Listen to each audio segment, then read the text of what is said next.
चलो मग good morning सगळ्यांना. सो जो मोस्ट अवेटेड सेशन जे काही मागेपर्यंत आवाज येतो आहे ना, ठीक आहे ना, काही जास्त बोलायची गरज नाही. मॅडम तुम्हाला माईक देतो हां मी, चालेल. So finally the most awaited session जे टॉपर स्टॉक जे काही आपण म्हणतो, बरोबर. रिझल्ट लागला होता आणि आता साधारण 1 महिना पण झाला, बरोबर.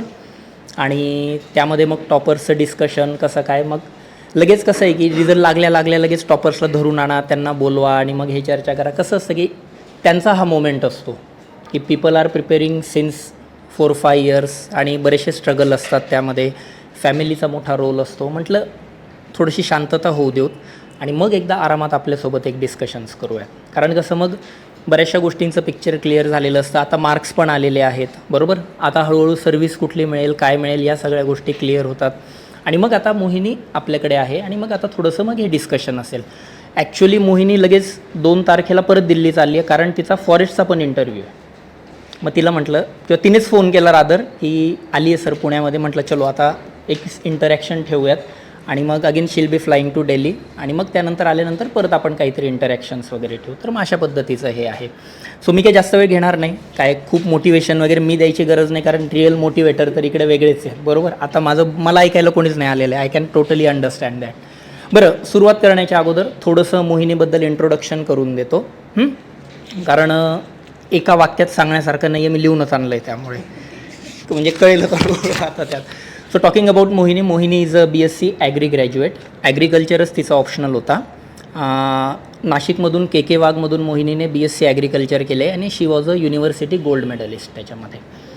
त्याच्यानंतर she started doing the preparation since 2021. कोविडमध्ये स्टार्ट केलं. अनफॉर्च्युनेटली प्रिलिमचा जो मेजर स्ट्रगल, जो काही आपण आता सर्वजण याच फेजमध्ये आहोत ना, की सुरुवातीचे 3 अटेम्प्ट प्रिलिममध्येच प्रॉब्लेम आला. अगदी 1-2 मार्काने प्रिलिम्स राहिली. 24मध्ये पहिली प्री क्लिअर झाली, पहिला मेन्स, पहिला इंटरव्ह्यू. 24चे जर मार्क्स सांगायचे झाले, मोहिनीला GSमध्ये 404 मार्क्स होते आणि ऑप्शनलमध्ये 260.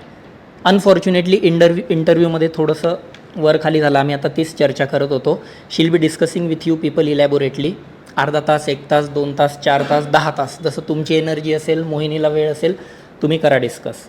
तर त्याच्यामध्ये टोटल मोहिनीला मार्क्स आलेले 907 फायनल लिस्टमध्ये. 24ची गोष्ट आहे. कट ऑफ म्हणजे जे काय आपण कट ऑफ म्हणतो, कट ऑफ होता 910, 3 मार्काने पोस्ट राहिली. रिझर्व लिस्ट उतरते खाली, रिझर्व लिस्ट उतरली आहे 2 मार्काने खाली, ती आली 908पर्यंत. मोहिनीची गेल्या वर्षी रँक राहिली 1 मार्काने. आणि जो या क्षेत्रात असतो त्याला माहिती आहे प्रिलिम काय प्रकरण आहे. आणि आधीचा सेटबॅक आणि या सगळ्यातून मोहिनीने परत प्री दिली आणि नुसती दिलीच नाही तर मोहिनीने फॉरेस्ट पण क्लिअर केलेली आहे. सो यावेळेचा मोहिनीचा स्कोर आहे 778 GSमध्ये. That is like a really good score. त्याच्यामधला GSचा जो स्कोर येतो आहे, GS 1, 2, 3, 4 मिळून, तो येतो आहे 421. 400+ म्हणजे डोक्यावरून पाणी, असं 421 इज रिअली गुड. आणि ऑप्शनलमध्ये पण 272. आणि taking the cue from the last आपला इंटरव्ह्यू, जिथे तिला 155 आलेले, यावेळेस मोहिनीला one of the really good scores म्हणजे 194 मार्क्स आलेले आहेत. आणि यावेळेची टोटल स्कोर जाते 972, 323. वी आर होपिंग की IASच मिळणार आहे, पण यू नो की इटरेशन्स कसे चालतात, काय चालतात, we never know that. IFS तर फिक्स आहे, IAS किंवा IFS. And she is again having one more choice in front of her, that is IFOS. मी म्हणतो की असं सुख प्रत्येकाच्या नशिबी लागू हो, की चॉईसेस कोणत्या तर 3, IAS, IFS नाहीतर IFOS. तर मग अशा पद्धतीने आहे. Let's hope for the best. IAS मिळालं तर चांगलंच आहे. IFSसाठी पण म्हणजे थोडक्यात सांगायचा मुद्दा कसा आहे की जी मोक्षप्राप्ती म्हणतो आपण आपल्या फील्डमधली, ती तिला मिळालेली, की ती आता प्रिलिम नाही देणार आहे. बरोबर. हे सोबत करत असतानाच मोहिनीने मास्टर्स पण केलं. जसं मी पण तुम्हाला बऱ्याच वेळा सांगत असतो की कसं आहे, नुसतं ग्रॅज्युएशनवर थांबू नका. 2023 ते 2025मध्ये सस्टेनेबल सायन्समध्ये मोहिनीने मास्टर्स पण केलेलं आहे. हे करत असताना शी हॅज रिटन MPSc ॲग्री. महाराष्ट्रामध्ये तिला रँक 90 पण आहे, तिला पोस्ट पण मिळालेली आहे. त्याच्यामध्ये तिने ऑप्ट आऊट केले आणि आय थिंक IBच्या पण इंटरव्ह्यूला आहेस ना आता काय IBला जात नसते ती. पण हा असा सगळा टोटल प्रवास आहे मोहिनीचा. तसं बघायला गेलं, मोहिनी पहिल्यांदा आमचं इंटरॅक्शन 2024ला झालेलं ना, स्पेशल मेन्सच्या वेळेला. ती प्री क्लिअर झालेली आणि मग पहिलं इंटरॅक्शन आणि मग ते 1-to-1 इव्हॅल्युएशन वगैरे वगैरे, याच्यातून मग गोष्टी वर्कआउट होत गेल्या आणि मग आत्तापर्यंतचा हा प्रवास मग इथे थांबलेला आहे. सो मोहिनी तुमच्याशी इलॅबोरेटली डिस्कस करेल की काय प्रॉब्लेम्स आहेत. आता सध्या आय थिंक सगळे प्रीच्या मोडमध्ये आहेत, बरोबर. प्री करत असताना काय काय अडचणी आल्या, कारण see this is that kind of a topper की त्यांनी सर्व फेजेसमधून जर्नी केलेला आहे. की प्रीमध्ये पण सेटबॅक आहे, मेन्समध्ये फॉर्च्युनेटली सेटबॅक नाही मिळाला.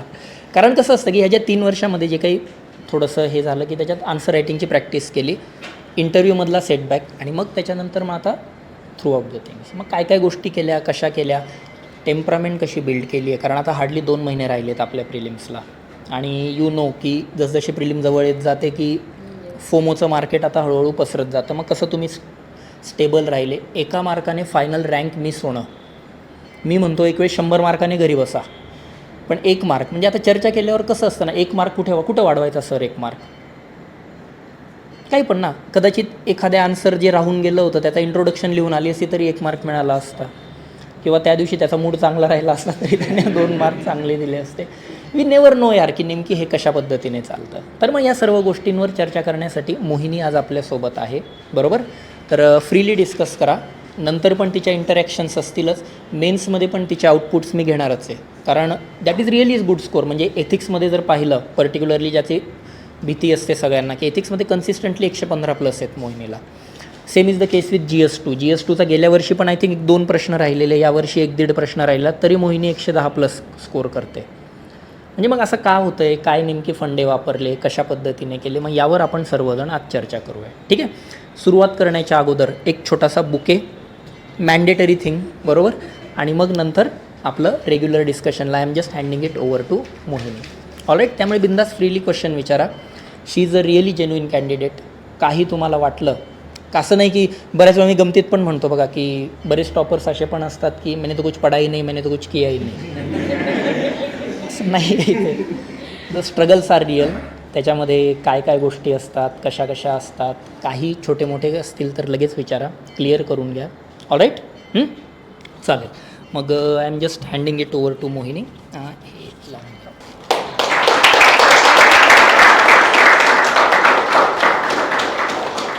हे असू दे इकडेच. आता येतोय आवाज? मी जर थोडी कॉन्शियस झाले तर मी प्रयत्न करेल माझाच आवाज मोठा करण्याचा. माईक काढून ठेवेल मग नंतर. सो हाऊज द जोश? अरे बोला. प्रिलिम्स मोड आहे, 2 महिन्यानंतर प्रिलिम्स आहे, असं नाही चालणार. चालू आहे का तयारी व्यवस्थित? बरं, इंटरॅक्शन कसं ठेवायचं? मी फक्त बोलू की तुम्ही क्वेश्चन विचारणार, मी त्याच्यावर सांगू? मला असं वाटतं की तुम्ही क्वेश्चन विचारा, म्हणजे मला व्यवस्थित सांगते मी, उगाचच माझा प्रवास सांगण्यापेक्षा. काय वाटतं?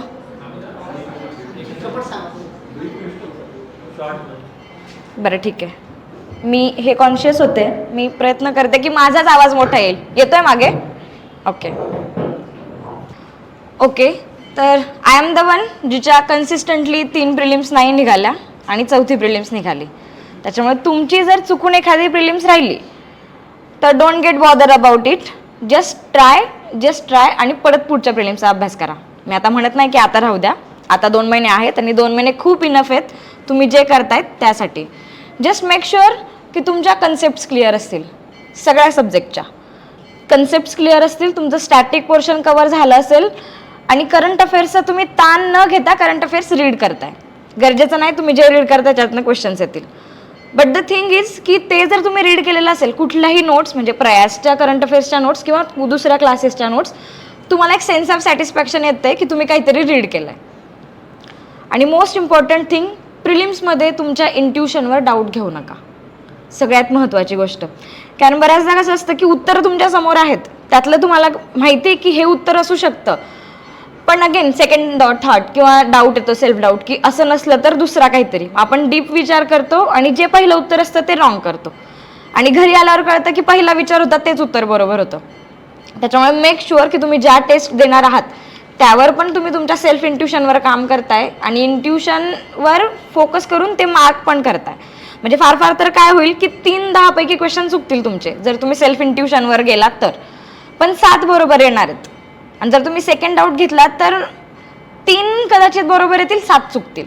हे माझं पर्सनल ओपिनियन आहे, माझ्या ज्या प्रिलिम्सचा अनुभव राहिला आहे त्यानुसार. हे झालं सेल्फ इंट्युशनचं. त्यानंतर असं आहे की कुठला तरी एक सब्जेक्ट असतो जो तुमची कोर स्ट्रेंथ असते, be it polity, be it economics, be it environment और जिओग्राफी और हिस्ट्री. इंडिव्हिज्युअलची खूप वेगळी वेगळी आहे. त्या एका सब्जेक्टला जो तुमचा कोर स्ट्रेंथ आहे त्याचा खूप जास्त चांगला करा, की तुमचे दुसऱ्या 2 सब्जेक्टचे 4 क्वेश्चन्स एक्स्ट्रा चुकले तरी हा सब्जेक्ट तुम्हाला तारणार असेल असं. आणि फॉर दॅट मॅटर म्हणजे बऱ्याचदा असं होतं की आपल्याला कळत नाही की आपली स्ट्रेंथ काय. असं माझ्यासोबत पण झालंय की एवढे 6-7 सब्जेक्ट आपण स्टडी करतो पण त्याच्यातलं कळत नाही की आपलं नेमकी स्ट्रेंथ काय. पॉलिटी म्हणलं तर काही क्वेश्चन चुकतात, इकॉनॉमी म्हणलं तर काही चॅप्टर लक्षात राहत नाही, हिस्ट्रीबद्दल तर बऱ्याच लोकांचा ताळमेळ बसत नाही, आणि जिओग्राफी पेपरमध्ये आल्यावर कन्सेप्ट्सवर डाऊट येतो की आपलं बरोबर आहे की चुकीचं आहे. अशा वेळेस काय करायचं की PYQ थ्रू तुमचे कन्सेप्ट कुठल्या क्लिअर आहेत ते बघायचं. आणि PYQ नुसते बघायचे नसतात. म्हणजे मी आता पण जेव्हा मुलांशी बोलते तेव्हा मला लोक म्हणतात की आम्ही PYQ बघतो, अजून काय करायचं असतं. PYQ सॉल्व्ह करणं म्हणजे नुसतं बघणं नसतं, तर ते ॲनालिसिस करणं असतं. ॲनालिसिस म्हणजे काय, कुठल्या थीम्स रिपीट होत आहेत. आता क्लासेसचं ॲनालिसिस आहे, पण तरी पण गेल्या 5-6 वर्षांचं इट्स युअर रिस्पॉन्सिबिलिटी की तुम्ही त्याच्यावर कसं काम करताय. 5-6 वर्षांचे PYQs घ्यायचे, ते सॉल्व्ह करायचे, जरी उत्तरं माहिती असले तरी सॉल्व्ह करायचे. सॉल्व्ह करताना काय बघायचं की कुठली कन्सेप्ट त्याच्यात विचारली आहे, कुठले PYQs थिमॅटिकली रिपीट होत आहेत, आणि कुठला थ्रेड मागच्या PYQ मधला तुम्हाला उचलता येतो आणि यावेळेस कामाला येतोय. हे तुमचं ॲनालिसिस झालं. इन बिटवीन वर्ड्स कसे वापरलेत, म्हणजे टेस्ट सिरीजचे पेपर आणि UPSCचे पेपर खूप जास्त डिफरंट असतात. डिफरंट का बरं असतात, सेंटेन्स फॉर्मेशन म्हणजे जे क्वेश्चनचे ऑप्शन्स वगैरे फॉर्म केलेले आहेत ते खूप डिफरंट असतात. That is your analysis. कुठलं उत्तर बरोबर आहे आणि त्याच्यानंतर उत्तराचे आपण ते एक्स्ट्रा इन्फॉर्मेशन काढतो ना, that is not the analysis. That is just information seeking आणि extra knowledge seeking. Analysis is just की तुम्ही पेपरकडे कसं बघतायत. आणि बऱ्याचदा तुम्हाला असं वाटेल की उत्तरं पाठ आहेत, मग मॅम का असं सांगतात किंवा म्हणते असं का सांगते की परत परत बघायचे. त्याच्यात हे बघा की कुठलं उत्तर तुमचं कन्सिस्टंटली चुकतंय. कारण हे माझ्यासोबत व्हायचं की मी 4 वर्ष लगातार PYQ सॉल्व्ह केले, पण सेम क्वेश्चन्स माझे नेहमी चुकायचे. म्हणजे मी फक्त चुकीचं उत्तर लक्षात ठेवत होते किंवा चुकीचं लॉजिक लक्षात ठेवत होते. तुमची लॉजिक बिल्डिंग जी आहे प्रॉपर त्या वेने होण्यासाठी तुम्हाला कॉन्सिक्युटिव्हली की 2021 पासनं ते 25 पर्यंतचे PYQ सॉल्व्ह केले, किंवा त्याच्या आधीचे जर असतील तर ते PYQ सॉल्व्ह केले, ते डिपेंड आहेत. कारण कसं होतं की आता जर तुम्ही चेक केलं की 2011चे जे क्वेश्चन्स आहेत एन्व्हायरमेंटचे, सायन्सचे, ते काहीसे रिपीट होत आहेत. रिपीट म्हणजे त्यांचा सेन्स रिपीट नाही होत, म्हणजे सेन्स जो आहे की एक बेसिक नॉलेज जे लागणार होतं ते सेम आहे, पण क्वेश्चन फॉर्मेशन आणि ऑप्शन फॉर्मेशन चेंज झालंय. मग जर तुम्ही ॲनालिसिस करताना ते ॲनालिसिस करलेलं राहिलं असतं की काय बेसिक कन्सेप्ट आहे त्याच्यावर काम केलं असतं तर पुढच्या वेळेस क्वेश्चन सोपा गेला असता. पण जर आपण फक्त प्रश्न वाचला, ऑप्शनवर टिक केलं, तर आपलं जे सेल्फ ॲनालिटिकल मोड असतो ना तो कुठेतरी स्टॉप होऊन जातो. आणि आपण फक्त की क्लासेसवाले कसं सांगतात, क्लासेस म्हणण्यापेक्षा जे बुक्स येतात आता की वेगवेगळे बुक्स आहेत की ज्याच्यात PYQ ॲनालिसिस करून दिलेलं आहे, त्याच्यात ॲनालिसिस नसतं, त्याच्यात तुम्हाला इन्फॉर्मेशन मिळेल. मग हा एक पॉईंट ऑफ व्ह्यू झाला. त्यानंतर असं आहे की तुम्ही रिव्हिजन किती करतात. रिव्हिजन म्हणजे असं नाही की आज सकाळी वाचलं आणि 8 दिवसानंतर तो टॉपिक घेतला आणि मग तुम्ही रीड करताय. तुम्ही आठवडाभर जे वाचलंय ते वीकेंडला तुमचं रिवाईज झालं पाहिजे. आणि रिवाईज म्हणजे reading is not the revision. Active recalling is a kind of revision, की तुम्ही जे वाचलंय ते तुमच्या किती लक्षात राहत आहे, तुमच्या मसल मेमरीमध्ये किती आहे, तुमच्या बॅक ऑफ द माइंडमध्ये किती स्टोअर आहे. नो निडेड की तुम्हाला सगळं लक्षात राहील. म्हणजे हिस्ट्रीचं गरजेचं नाही की तुम्हाला अख्खी हिस्ट्री पाठ पाहिजे, पण ॲटलिस्ट तुमचे जे मेन पॉईंट्स आहेत, म्हणजे टाईमलाईन जी आहे ती तुमची क्लिअर पाहिजे. कुठलं डायनेस्टी कधी होतं, कुठलं डायनेस्टी नंतर होतं. आणि सेम थिमॅटिकली जेव्हा आपण हिस्ट्री करतो तेव्हा ती लक्षात राहते. सेम विथ मॉडर्न इंडिया, की हिस्ट्रीमध्ये मॉडर्न इंडियाचे क्वेश्चन्स जे आहेत ते पर्टिक्युलर थीम्सवरचे आहेत, अँशियंटचे आणि मेडिवलचे पण पर्टिक्युलर थीमवरचे आहे. मग स्मार्ट पर्सन इज लाईक की जो थिमॅटिक स्टडी करतोय, की जैनिझम बुद्धिझम माझं चुकलं नाही पाहिजे म्हणजे मग सगळेच पाठ करायचं असं नाही. कोर कन्सेप्ट काय जैनिझम बुद्धिझमची, कारण 24मध्ये क्वेश्चन होता, सोपा क्वेश्चन होता जैनिझमचा, खूप लोकांनी चुकवला. कारण जे सेंटेन्स होतं क्वेश्चनमध्ये विचारलेलं त्याचा कोर अर्थ नाही काढता आला आणि ते रिलेट नाही करता आलं Jainism बुद्धिझमसोबत.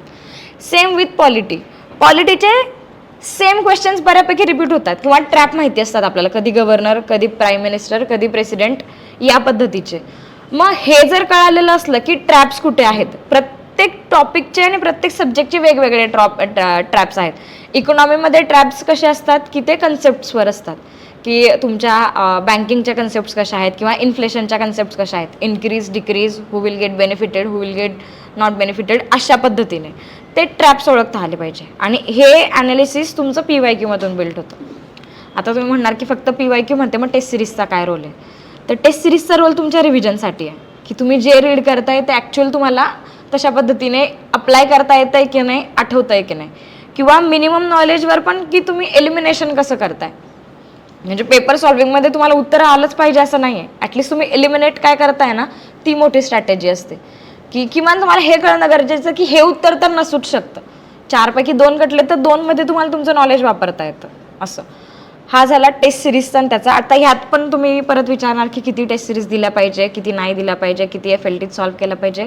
It's up to you, तुम्ही आतापर्यंत किती दिल्या आहेत. मी सांगेल की सेक्शनल टेस्ट तुमच्या ॲक्टिव्ह रिकॉलिंगसाठी आणि रिव्हर्स इंजिनिअरिंगसाठी गरजेच्या असतात, की तुम्ही जे रीड करताय त्या at the end of the topic किंवा at the end of subject तुमचं रिवाईज झालं पाहिजे.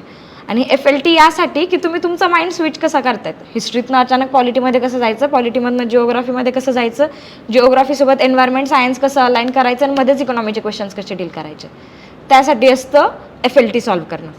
कारण फायनल एक्झाममध्ये असं होणार आहे की हिस्ट्रीचे म्हणजे आता ABCD जसे सेट येतात, सेट वाईज क्वेश्चन डिफर करतात. काहींचं हिस्ट्रीने सुरू होतं, काहींचा इकॉनॉमीने, काहींचा सायन्स, डिपेंड्स. मग त्यातली तुमची स्ट्रेंथ.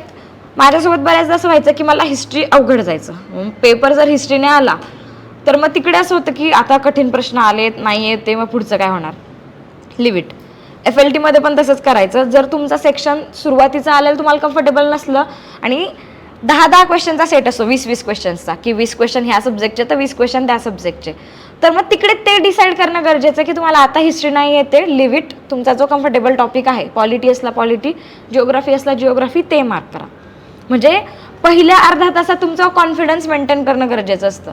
पहिल्या अर्ध्या तासात जर तुम्ही कठीण क्वेश्चन सॉल्व्ह केले आणि स्वतःला असं सांगितलं की मला काही येत नाही, आता पुढच्या पेपरमध्ये काय होणार आहे, 100 मधले 20 तर क्वेश्चन असेच गेले, आता मग मी रेसमध्येच नाही, म्हणजे हे येतात ॲक्च्युअल एक्झाममध्ये, हे येतात. म्हणून सर म्हणले की टेम्परामेंट इज दिस, की how you are managing yourself, how you are dealing with your question paper, and how you are dealing with your questions.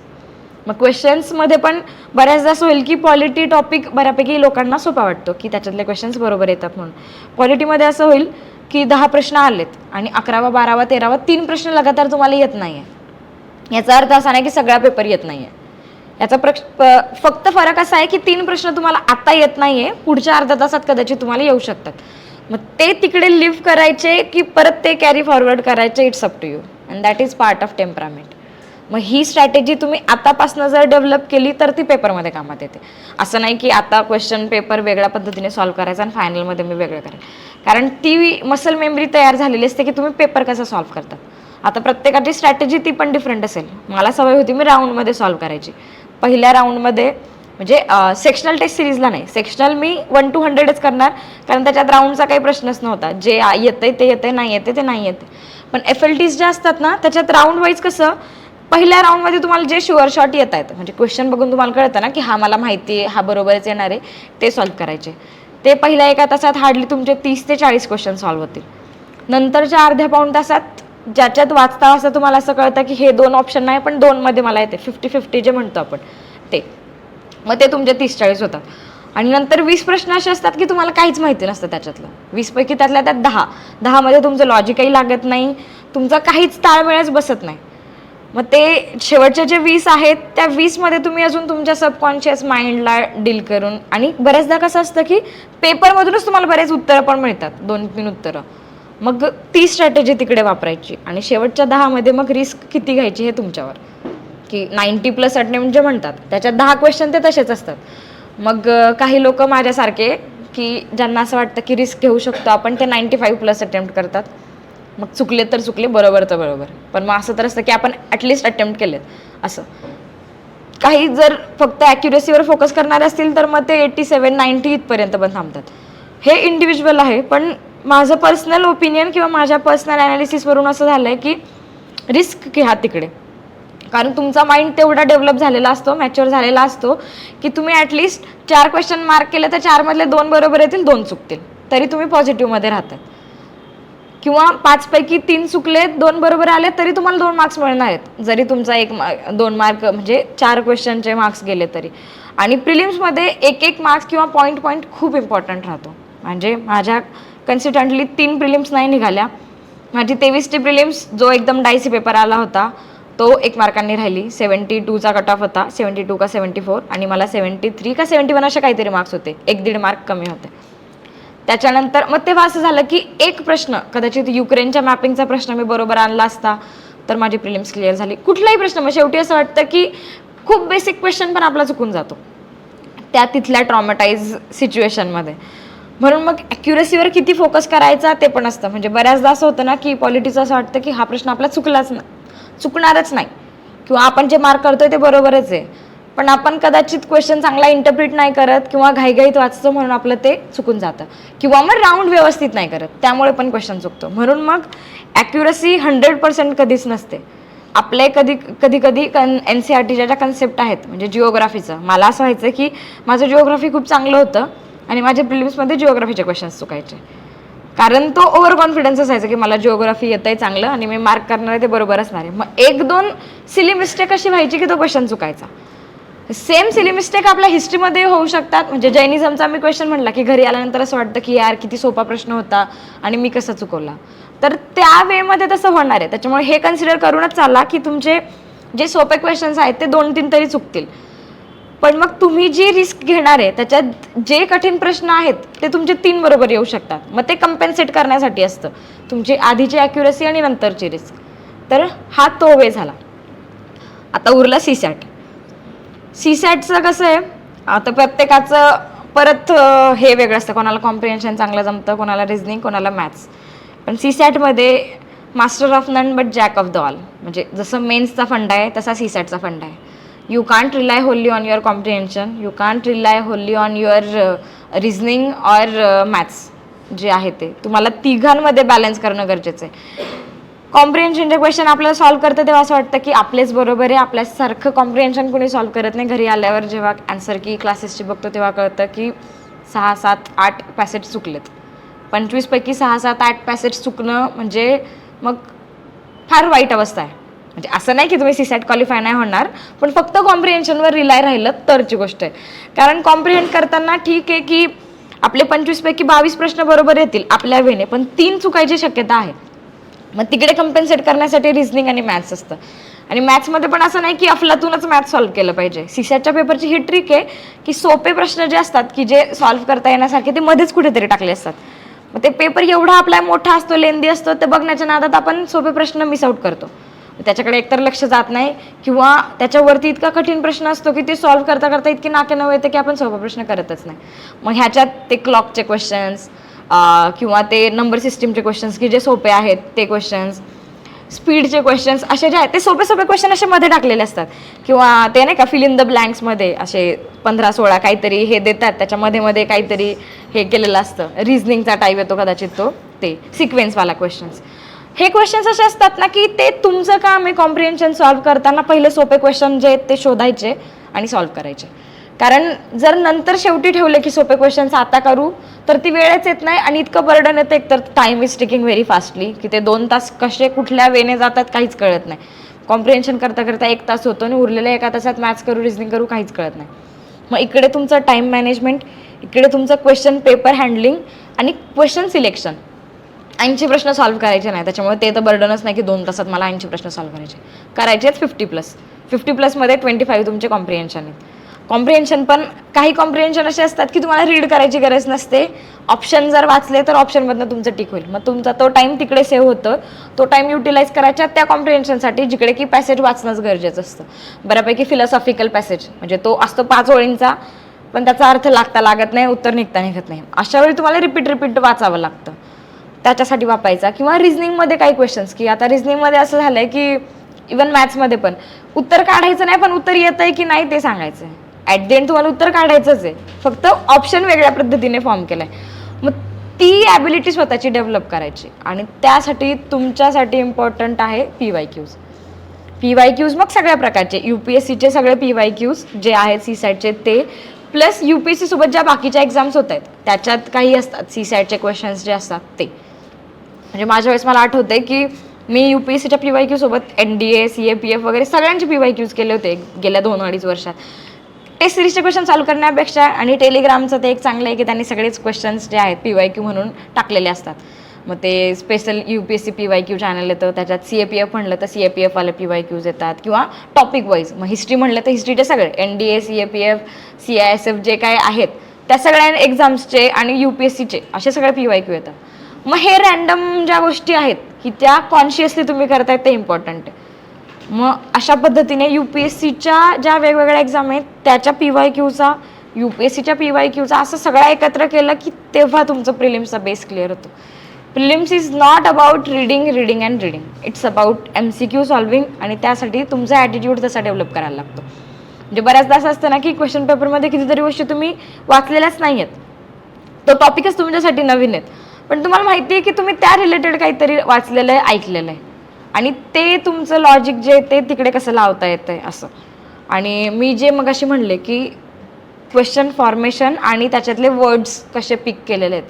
मग आता परत त्याच्यावर ॲनालिसिसवर यूट्यूबला व्हिडिओ आहेतच की एक्स्ट्रीम वर्ड्स जे आहेत ते कसे एलिमिनेट करायचे, किंवा जे मॉडरेट वर्ड्स आहेत की सम, प्रोबेबली असे जे आहेत की जिकडे तुम्हाला पॉसिबिलिटी वाटते ते क्वेश्चन्स कसे बरोबर असतील असं. मग हे त्या ॲनालिसिसमधून डेव्हलप करायचं असं. आता तुम्ही सांगा मला तुमचं काय ते. आणि अजून एक की माझे मागच्या वेळेसचा रिझल्ट आला 22 एप्रिलला, त्याच्यानंतर 25 मेला काहीतरी आपली प्रिलिम्स होती. 1 महिना होता हार्डली माझ्याकडे रिझल्ट गेल्यानंतर प्रिलिम्स करायला. आता त्या ह्याच्यात जास्त अभ्यास तर केलेला नव्हता, पण परत मी टेम्परामेंट आणि ते सेल्फ डाऊटवाला आधीच जो म्हणले तो तुमचा सारखा येणार आहे. तुम्ही आता कंटिन्युअस 4 महिने प्रिपेअर करा तरी तुम्हाला सेल्फ डाऊट येणार आहे, 1 महिना प्रिपेअर करा तरी सेल्फ डाऊट येणार आहे.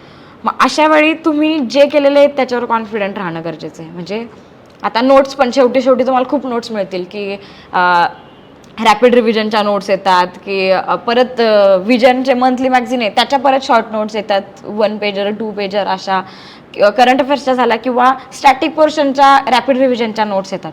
मग अशा वेळेस होतं की ही नोट्स वापरतोय, तो ती नोट्स वापरतोय, आणि आपल्याकडे नाही. ते फोमोची जी फिलिंग आहे ना, फिलिंग लिफ्ट आउट, ती तशा वेळेस जाणवते. यावेळी you should be stick to your resources, you should stick to your notes, and you should stick to your own knowledge and capacity. असं नाही की शेजारचा करतोय म्हणून तुम्हाला ते करणं आहे. जर तुम्ही हिस्ट्री तुमच्या स्पेक्ट्रममधून केलं असेल, स्पेक्ट्रमच रिवाईज करा, त्याच्यासाठी कुठल्या क्लासची नवीन नोट्स घेणं गरजेचं नाही. पॉलिटी लक्ष्मीकांतमधून केलं असेल, त्याच्या नोट्स असतील तेवढंच करा. गरजेचं नाही की तुम्ही पॉलिटीसाठी अजून दुसरी कुठली तरी रॅपिड नोट्स असेल ती करणार. मग ह्याच्यावर पण काम करा. शेवटच्या 1 महिन्यात त्याचं होतं, 1 महिन्यात असं होतं की टेस्ट किती द्यायच्या, PYQ किती करायचे, करंट अफेअर किती करायचं, स्टॅटिक किती करायचं. मग ह्याचं आताच शेड्यूल करा, तेव्हा शेवटी जम्बलिंग नाही होत. म्हणजे तुमचं रिव्हर्स प्लॅनिंग असं पाहिजे की प्रिलिम्सच्या आदल्या दिवशी तुम्ही काय रिवाईज करणार आहात की नाही आहेत, लास्ट वीकमध्ये काय करणार आहेत आणि लास्ट मंथमध्ये काय करणार आहेत, ते जर क्लिअर असलं ना तर शेवटी क्लटर नाही होत.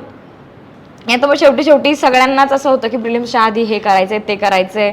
मग कुणी म्हणतं हिस्ट्री शेवटी केलं पाहिजे कारण लक्षात नाही राहत, मग तुम्ही हिस्ट्रीच्या नादी लागतात. मग तुम्हाला असं वाटतं की पॉलिटी आदल्या दिवशी वाचलं तर लक्षात राहतं, मग तुम्हाला कळत नाही की आदल्या दिवशी पॉलिटी करायचं, मॅपिंग करायचं, हिस्ट्री करायचं की काय करायचं.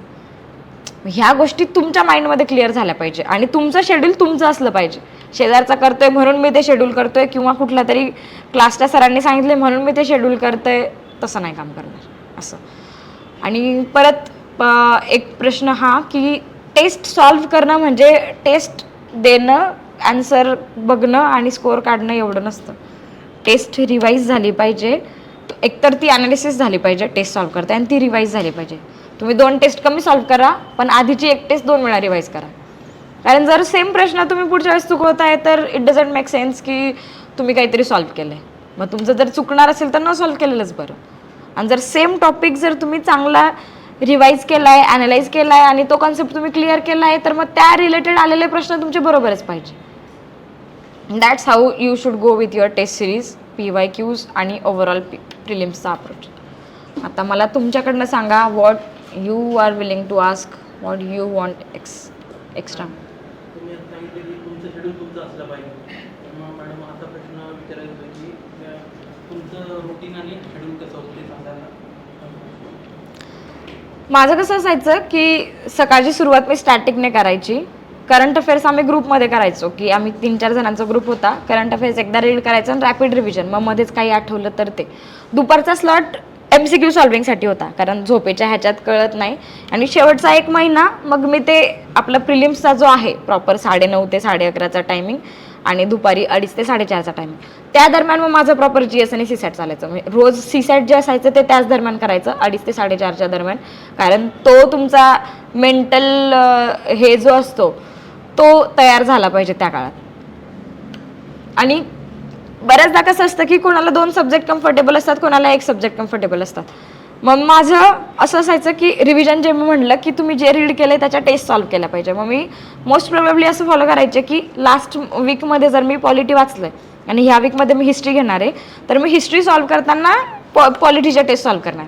कारण पॉलिटीचं माझं रीड केलेलं ते त्याच्यासोबत टेस्ट सॉल्व्ह करून किंवा PYQ सॉल्व्ह करून रिवाईज होते आणि ॲट द सेम टाईम माझं हिस्ट्री पण चालू आहे. म्हणजे तो लॅग नाही राहत. कारण कसं असतं की तुम्ही रीड केलं आणि ते लगेच रिवाईज केलं तर ते लॉंग टर्म लक्षात राहतं. पण रीड केलं, सोडून दिलं आणि नेक्स्ट मंथ घेतलं तर मग तुम्ही असं वाटतं की तुम्ही फ्रेश रीडिंग करताय. ते हार्डली 10-20% रिटेन राहतं. पण ते जर लगेच रिवाईज केलं तर तुम्ही सेकंड रिडिंगला जेव्हा घेतात तेव्हा ॲटलिस्ट 40-50% तरी रिटेन राहतं. गरजेचं नाही की तुम्हाला 100% रिटेन राहील. ह्युमन ब्रेनची, नॉर्मल ह्युमन ब्रेनची ती कॅपॅसिटी पण नाही आहे की जे वाचलेलं आहे ते 100% रिटेन पण करेल. अजून काय? जनरली म्हणतात की ते पहिला अटेम्प्ट थोडा अनुभव घेण्यात किंवा UPSC कळून घेण्यात जातं. त्या बाबतीत तुमचा काय एक्सपिरियन्स आहे आणि ओपिनियन काय? अनुभव घेण्यात जातो हे बरोबर आहे, पण जर तुम्ही टेस्ट सिरीज लिहिल्या नसतील तर. म्हणजे आता माझं तसं होतं की मला पहिला एक्सपिरियन्स माझ्या प्रिलिम्स देऊनच आला, कारण माझं प्रॉपर तेव्हा मेंटर नव्हता कुणी, किंवा मी क्लासेस कुठले जॉईन केलेले नव्हते. माझं जे होतं ते सेल्फ वर्कवर चालू होतं, त्याच्यामुळे तो जर्नी जरा डिले राहिला. पण जर तुमच्याकडे प्रॉपर मेंटर असेल, तुम्हाला सांगणारे लोक असतील, तर तुमचा फर्स्ट अटेम्प्ट जो आहे तो इटसेल्फ की हां डेडिकेटेडली करायचा आहे असाच पाहिजे. आणि ते जे म्हणतात ना की be ready for mains before you appear for prelims. Mains जर तुम्ही केली ना तर तुमचा अंडरस्टँडिंग खूप वास्ट असते, तुमची ॲनालिटिकल ॲबिलिटी वाढते, कारण मेन्समध्ये तुम्हाला ते कामाचं असतं म्हणून. आणि तो अप्रोच तुम्हाला प्रिलिम्सला पण हेल्प करतो. म्हणजे फक्त प्रिलिम्सच्या ओरिएंटेड अभ्यास केला तर डिझास्टर मॅनेजमेंट माहिती नसतं, इंटरनल सेक्युरिटी माहिती नसतं. त्याच्यामुळे इंटरनल सेक्युरिटी माहिती नसलं तर इंडियाच्या इंटरनल सेक्युरिटीच्या रिलेटेड फीचर्स काय आहे किंवा काय आपला प्रॉपर अजेंडा आहे ते माहिती नसतं. आणि आता ओव्हर द पिरियड जर पाहिलं तर डिफेन्सचे क्वेश्चन्स वाढतात किंवा डिझास्टर मॅनेजमेंट थ्रू एन्व्हायरमेंटचे येणारे क्वेश्चन्स जे आहेत ते वाढत आहेत. आणि त्याचा जर तुम्हाला प्रॉपर माहिती नसलं, जर मेन्स केली नसली तर मग इकडे नाही होत व्यवस्थित असं. म्हणून मग ते फक्त अनुभव घेण्यापेक्षा जर तुम्ही डेडिकेटेडली केलं आहे, तुम्ही मेन्सचा प्रॉपर सिलेबस कव्हर केला आहे, टेस्ट सिरीज ॲटलीस्ट एखादी कुठली लिहिलेली आहे, ॲटलीस्ट PYQ गो थ्रू केले, तर इट डझंट लाईक की तुम्ही अनुभव घेतात, तुम्ही प्रॉपर फुल मेंटल वेने तिथं अपिअर होत आहे. त्याच्यामुळे ते आधीच डोक्यात नाही घ्यायचं की मी अनुभव देण्यासाठी घेणार आहे. जर तसं म्हणलं ना तर तुम्ही रिलॅक्स राहतात. You won't be able to perform with your fullest capacity.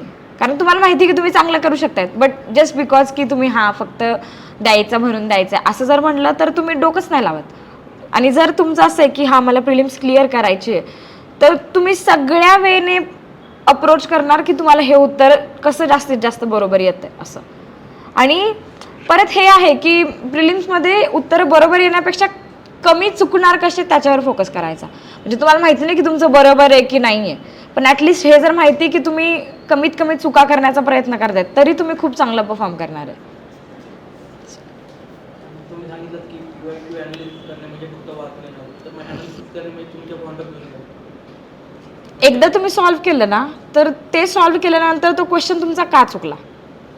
मग चुकला तर तुम्हाला माहिती नव्हतं म्हणून, तुमची कन्सेप्ट क्लिअर नव्हती म्हणून, की तुम्ही क्वेश्चन नीट नाही वाचला म्हणून.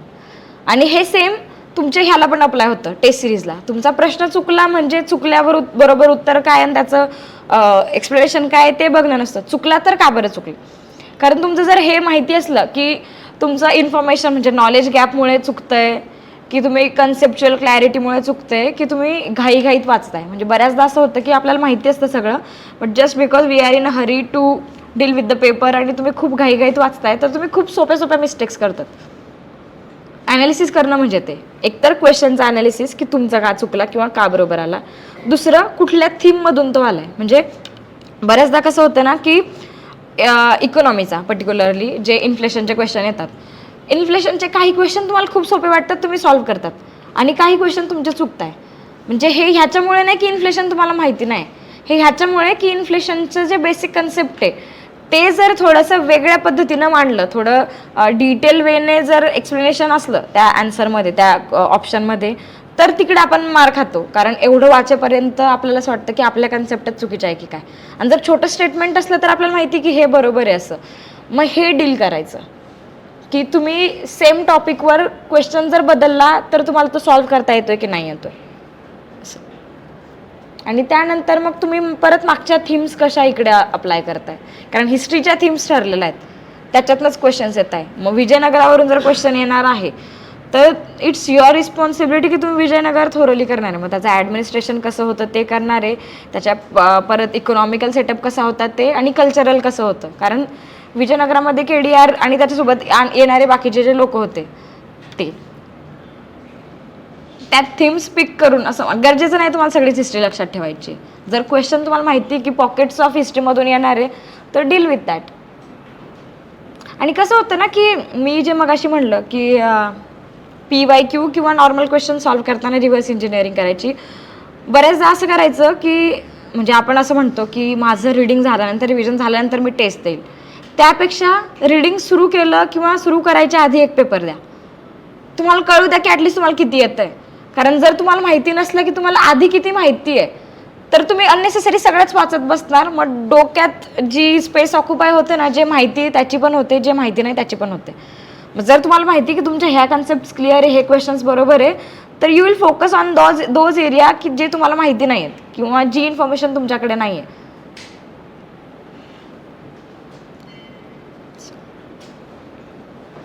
तुमचा ॲग्रिकल्चर ऑप्शनल होता, तुमचं BS ॲग्री झालं, MSc आणि मास्टर्स पण झालं.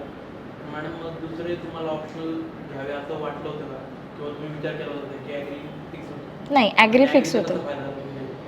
ॲग्रीचं एकतर ऑप्शनल जसाचा तसा 70 to 80% तुमचा डिग्रीचा सिलेबस जो आहे तो इकडे रिफ्लेक्ट होतो आहे, हार्डली थोडाफार चेंज होतो आहे. दुसरं असं की GS3 मध्ये ॲग्रीचा पोर्शन होतो, 50 मार्कांचे जे क्वेश्चन्स येतात त्याचा डिरेक्टली फायदा होतो असं. आणि ग्रॅज्युएशनमध्ये चांगलं केल्यामुळे मग इकडे तसं आता काही हे नव्हता अजून एक्स्ट्रा एफर्ट्स करण्याचे. असं एक्स्ट्रा ऑप्शनल घेतला असला तर एक्स्ट्रा एफर्ट्स. बऱ्याचदा असं पण होतं की 2-3 अटेम्प्ट दिल्यानंतर लोक ऑप्शनल चेंज करतात. तुम्ही 2-3 महिने एक्स्ट्रा घ्या पण ऑप्शनल व्यवस्थित चूज करा, आणि एकदा जर घेतला तर मग त्याच्यातच होल अँड सोल तुमचे जे एफर्ट्स असतील ते लावा आणि तो चांगला करा. म्हणजे वेळेवर नवीन ऑप्शनल घेऊन जस्ट बिकॉज की त्याच्यात जुन्या ऑप्शनमध्ये 20-30 मार्क कमी येत आहे आणि नवीन ऑप्शनची तयारी करणं, म्हणजे आता हे इंडिव्हिज्युअल पर्स्पेक्टिव्ह वेगळा असू शकतो. माझा जर पाहिला तर एक्स्ट्रा एफर्ट्स अजून थोडेसे तुमचे जे एरियाज राहत आहेत त्याच्यात जर केले जुन्या ऑप्शनलमध्ये तर कदाचित you can improve your 20 to 30 मार्क्सवाला gap rather than doing the whole optional repeat again.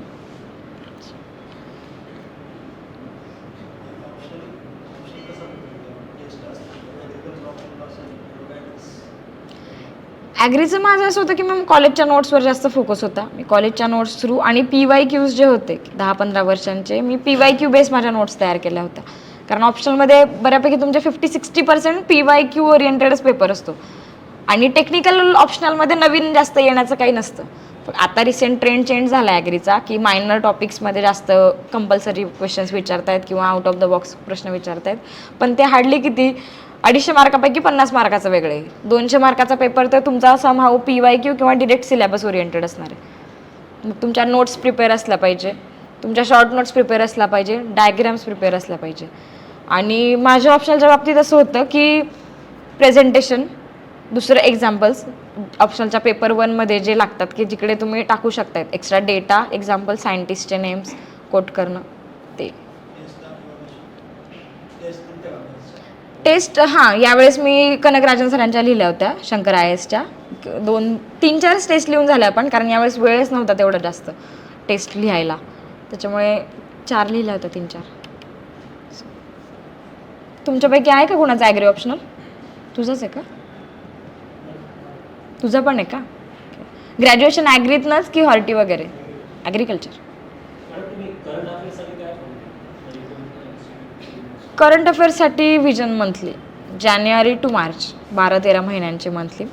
कसं आहे करंट अफेअर्समधनं डिरेक्टली क्वेश्चन्स येत नाही. आपल्यालाही माहिती आहे की हार्डली एखाद दुसरा प्रश्न असेल की जो डिरेक्टली येईल, पण मग ते तुमचं सॅटिस्फॅक्शन असणं गरजेचं आहे. कारण बऱ्याचदा कसं होतं ना की तुम्ही केलं त्याच्यापेक्षा तुम्ही नाही केलं ह्याचं बर्डन जास्त येतं.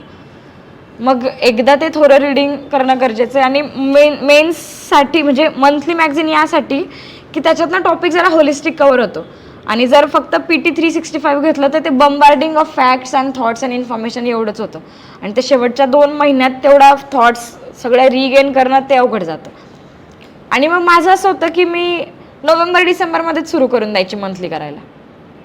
कारण मग तो जो बर्डन होता तो कमी व्हायचा. एका महिन्याची करायला मग ते सोपं जायचं. शेवटी घेतलं तर थोडा लोड यायचा असं. आता जर तुम्हाला करायचं असलं तर मग तुम्हाला PTच करावं लागेल. कारण आता तेवढा वेळ नाही की तुम्ही सगळ्या महिन्यांचे मंथली रीड करणार आणि मग रिवाईज करणार असं. आणि मॅपिंगचा खूप जास्त इम्पॉर्टंट रोल आहे. मग मॅपिंग ती जिओग्राफीची असू देत, करंट अफेअर्सची असू देत किंवा IRच्या related, mapping you can't ignore it. आणि ते तुमचं टिप ऑफ द टंगच असलं पाहिजे. असं झोपेतनं कुणी उठवलं तरी कुठल्या कोपऱ्याला काय आहे ते माहिती पाहिजे. कारण मॅपिंगचे क्वेश्चन्स येत आहेत.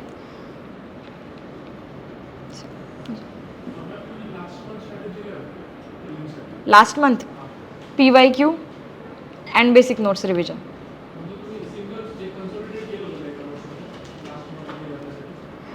हा, माझ्या ओव्हर द पिरियड थोड्या नोट्स कन्सॉलिडेट झालेल्याच होत्या. मग मी शेवटी फक्त त्या नोट्स रिवाईज करायचे. हां असं.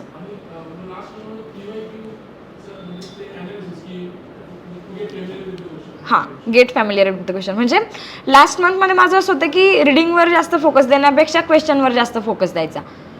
मग ते PYQ आणि टेस्ट ॲनालिसिस. मी जे म्हणलं की तुमच्या टेस्ट सॉल्व्ह केल्यानंतर तुमच्या टेस्ट ॲनालिसिस करून झाल्या पाहिजे. तर मग माझं फिक्स होतं की शेवटच्या मंथमध्ये माझ्या ज्या सगळ्या सेक्शनल टेस्ट आणि FLTs असतील त्या रिवाईज झाल्या पाहिजे. कारण त्याच्या थ्रू रिव्हिजन होती आहे. तुमचे सगळे subject at the same time cover होत आहे. कारण एक FLT घेतला की तुमचे 5ही सब्जेक्टला टच करते तुम्ही, 5-6 सब्जेक्ट जे आहेत ते. आणि टेस्ट सिरीजमधून करंट अफेअर्स कवर होतं. म्हणून टेस्ट सिरीज मला असं वाटतं की दिल्या पाहिजे. कारण करंट अफेअर्समध्ये कसं आहे ना की आता इराण-इस्राईल वॉर जे चालू आहे त्याच्यात तुम्ही खूप सारं काय करणार. क्वेश्चन्स कसे येणार माहिती नाही. म्हणजे आला तर स्ट्रेट ऑफ हॉर्मुजवर येईल, नाहीतर इस्रायलमध्ये जे न्यूक्लिअर त्यांचे एनरिचमेंट सेंटर्स होते त्याच्यावर येईल, नाहीतर मग इस्रायलचा मॅप येईल, नाहीतर मग USAच्या रिलेटेड काहीतरी. खूप सारे क्वेश्चन्स तयार होऊ शकतात. रीडिंग करण्यापेक्षा क्वेश्चन सॉल्व्ह केले तर ते थोडीशी फोटोग्राफिक मेमरी जास्त राहते आणि ते लॉंग लास्टिंग असतं. म्हणून मग त्यासाठी टेस्ट असं. माझं असं असायचं की मी 3 रिव्हिजनसाठी ठेवायचे. म्हणजे साधारण नाही लास्ट मंथमध्ये एकदाच. हां, एकदा म्हणजे 2दा म्हणता येईल की पहिल्या 3 वीकमध्ये एकदा रिव्हिजन आणि लास्ट वीक जो असतो त्या लास्ट वीकमध्ये रॅपिड रिव्हिजन, डेली 1 सब्जेक्ट असं. मग त्यात 2 रिव्हिजन.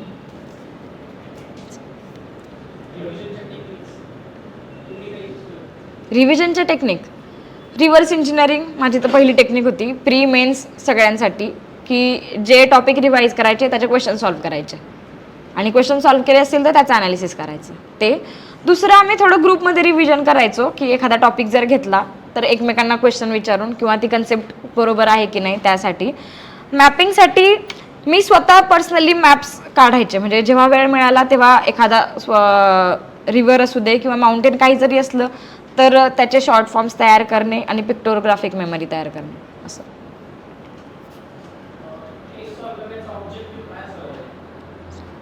एक पहिलं तर तुमचं कंटेंट एनरिचमेंट, की तुम्ही जे वाचताय त्याच्यात अजून कसं जास्त भर पडेल ते. दुसरा क्वेश्चन किंवा पेपर सॉल्विंग अप्रोच, की तुम्ही कसं डील करणार तुमचा ॲक्च्युअल पेपर, त्यावेळेने तुम्ही तुमची टेस्ट सॉल्व्ह करताय की नाही. आणि तिसरा की तुम्ही ॲनालिसिस कसं करताय. म्हणजे आता फायनल पेपरमध्ये पण तसंच होतं ना की काही प्रश्न तुम्हाला कम्प्लिटली येणार आहे, काही तुमचे एकच ऑप्शन एलिमिनेट होते, काही 50-50, काही एकदम आउट ऑफ द बॉक्स काहीच येत नाही. ते तुम्ही टेस्ट सिरीजमध्ये पण कसं अप्लाय करताय आणि फायनल पेपरमध्ये पण कसं अप्लाय करताय ते. आणि 5वं म्हणजे जे क्वेश्चन माहिती नाही त्याला कसं डील करताय ते इम्पॉर्टंट आहे. कारण पेपरमध्ये असं होणार आहे की 10-15 प्रश्न असे असणार आहेत की तुम्हाला काहीच माहिती नाही आहे, पण you have to deal with them.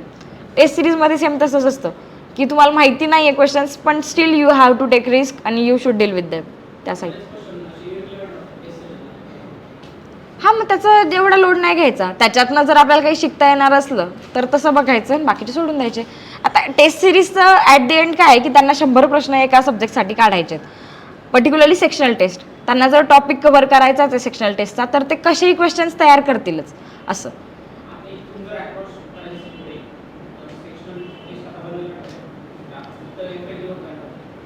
Most of the, कारण 2 महिने राहिलेत आता. ॲटलिस्ट तुमची वीकली एक FLT तरी झाली पाहिजे, मग ती PYQची असू देत किंवा तुमच्या टेस्टची असू देत असं. आता किती महिने राहिले? 2 महिने राहिलेत ना. एप्रिलचे 4 वीक आणि मेचे 3 वीक, 8 वीक आहेत तुमच्याकडे. 4 आणि 3 7 वीक. 7 मध्ये ॲटलिस्ट तुमच्या 7 टेस्ट तरी झाल्या पाहिजे असं. मग ते गरजेचं नाही की तुम्ही संडे टू संडेज द्या. एखाद्या वेळेस तुम्ही वीकली 2 FLT पण देऊ शकतात. म्हणजे आता शेवटी असं असतं ना, तुमचे सगळे सब्जेक्ट बऱ्यापैकी कव्हर झालेले असतात, मग तुम्ही FLT सॉल्व्ह करायला काही हरकत नसते असं.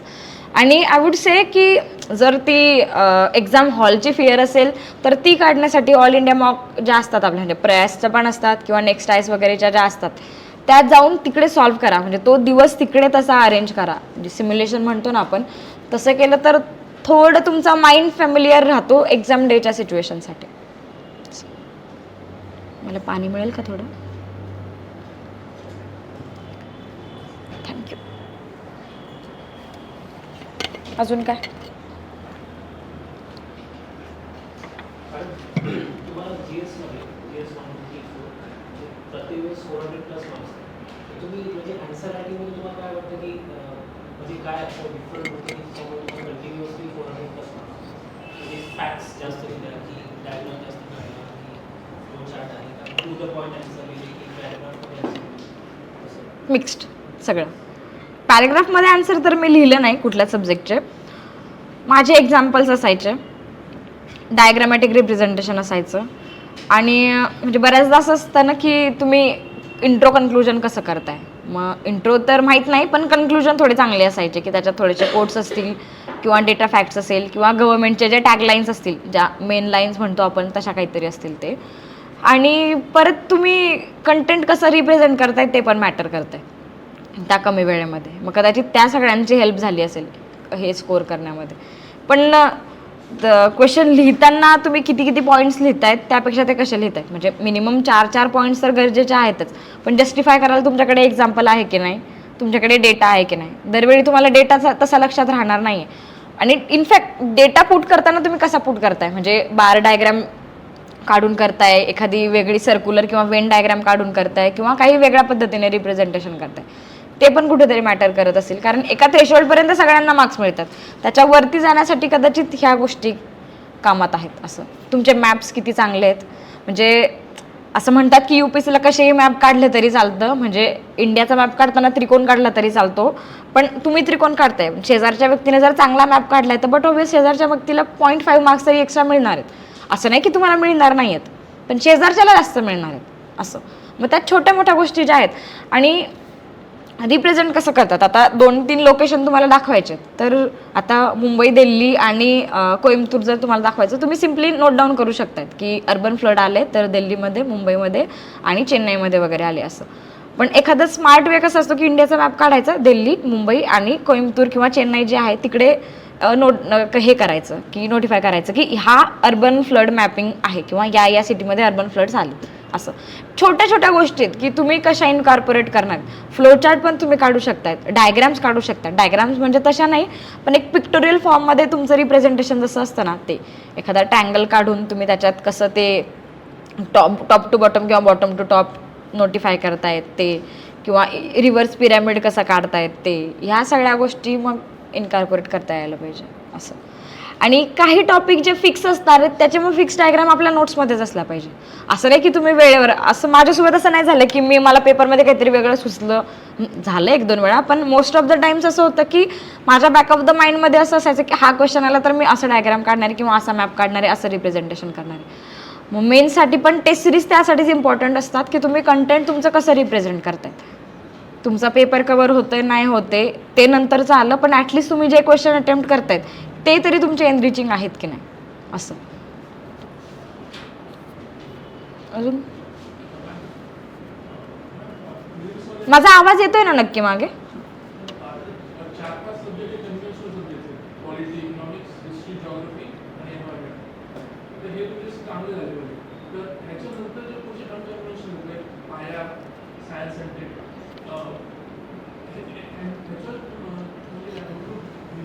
सायन्स अँड टेकचं कसं आहे, science and tech is too vast, म्हणजे काहीही विचारलं जाईल, पण त्याच्यातही एरियाज आहेत. बायोटेक्नॉलॉजी आणि मेडिकल फील्डचा जो आहे त्याचे क्वेश्चन्स रिपीटेडली येत आहेत, किंवा फिजिक्सच्या काही नवीन टेक्नॉलॉजीज आल्यात पर्टिक्युलरली ज्या रिन्युएबल एनर्जीच्या साठीच्या असतील, किंवा आता AIच्या रिलेटेड ते क्वेश्चन्स येत आहेत. सायन्सचे क्वेश्चन दोन पद्धतीने आहेत, एकतर पूर्ण करंट ओरिएंटेड येत आहेत, नाहीतर कन्सेप्ट ओरिएंटेड येत आहे.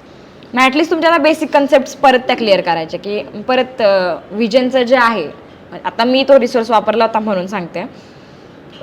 सायन्सचं जे PT 365 होतं त्याच्यात त्यांनी टेक्नॉलॉजी वाईज किंवा एरिया वाईज, म्हणजे त्यांचं मेडिसिन कवर होतंय, म्हणजे ह्युमन बायोलॉजी जी आहे ती कवर होते, कम्प्युटर बेस्ड जे आहे ते कवर होते, डिफेन्स रिलेटेड ते कवर होते. मग ते जर वाचन एक बऱ्यापैकी आयडिया येते, आणि सगळे लोक जर ते करणार आहेत तर ॲटलिस्ट तुम्ही ते केलं पाहिजे. म्हणजे किमान 4 लोकांना जे येतंय ते तरी तुम्हाला आलं पाहिजे.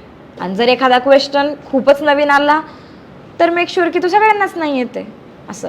आणि हा एक मुद्दा की आता 23पासनं जी UPSC प्रिलिम्स पेपरचा एक वे चेंज झाला आहे, की काहीतरी प्रश्न असे वाटतात की एकतर काहीतरी नवीन पॅटर्नच येतो आहे, नाहीतर नवीन क्वेश्चन्सच येत आहे. अशा वेळी हे कन्सिडर करायचं, म्हणजे कन्सिडर नाही ते असतंच, की तुम्ही जर प्रॉपर सिन्सिअरली अभ्यास केला आहे आणि तुम्हाला जर प्रश्न कठीण वाटतोय तर तो 98% लोकांना कठीण वाटणार आहे. 2% ज्यांनी अभ्यास नाही केला किंवा ज्यांना असं वाटतं की हे एकदम सोपं आहे ते सोडून द्यायचे, पण तुमच्यासोबत 95 to 98% लोकांना तो क्वेश्चन कठीणच जाणार.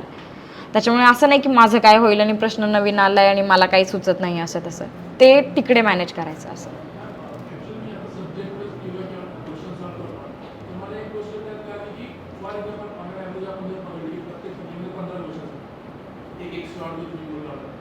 आणि 15 क्वेश्चन म्हणजे 9 ते 10 क्वेश्चन असे असतात जे आपल्या स्टॅटिक नॉलेजवर आपल्याला जमलेच पाहिजे, ते फिक्स आलेच पाहिजे.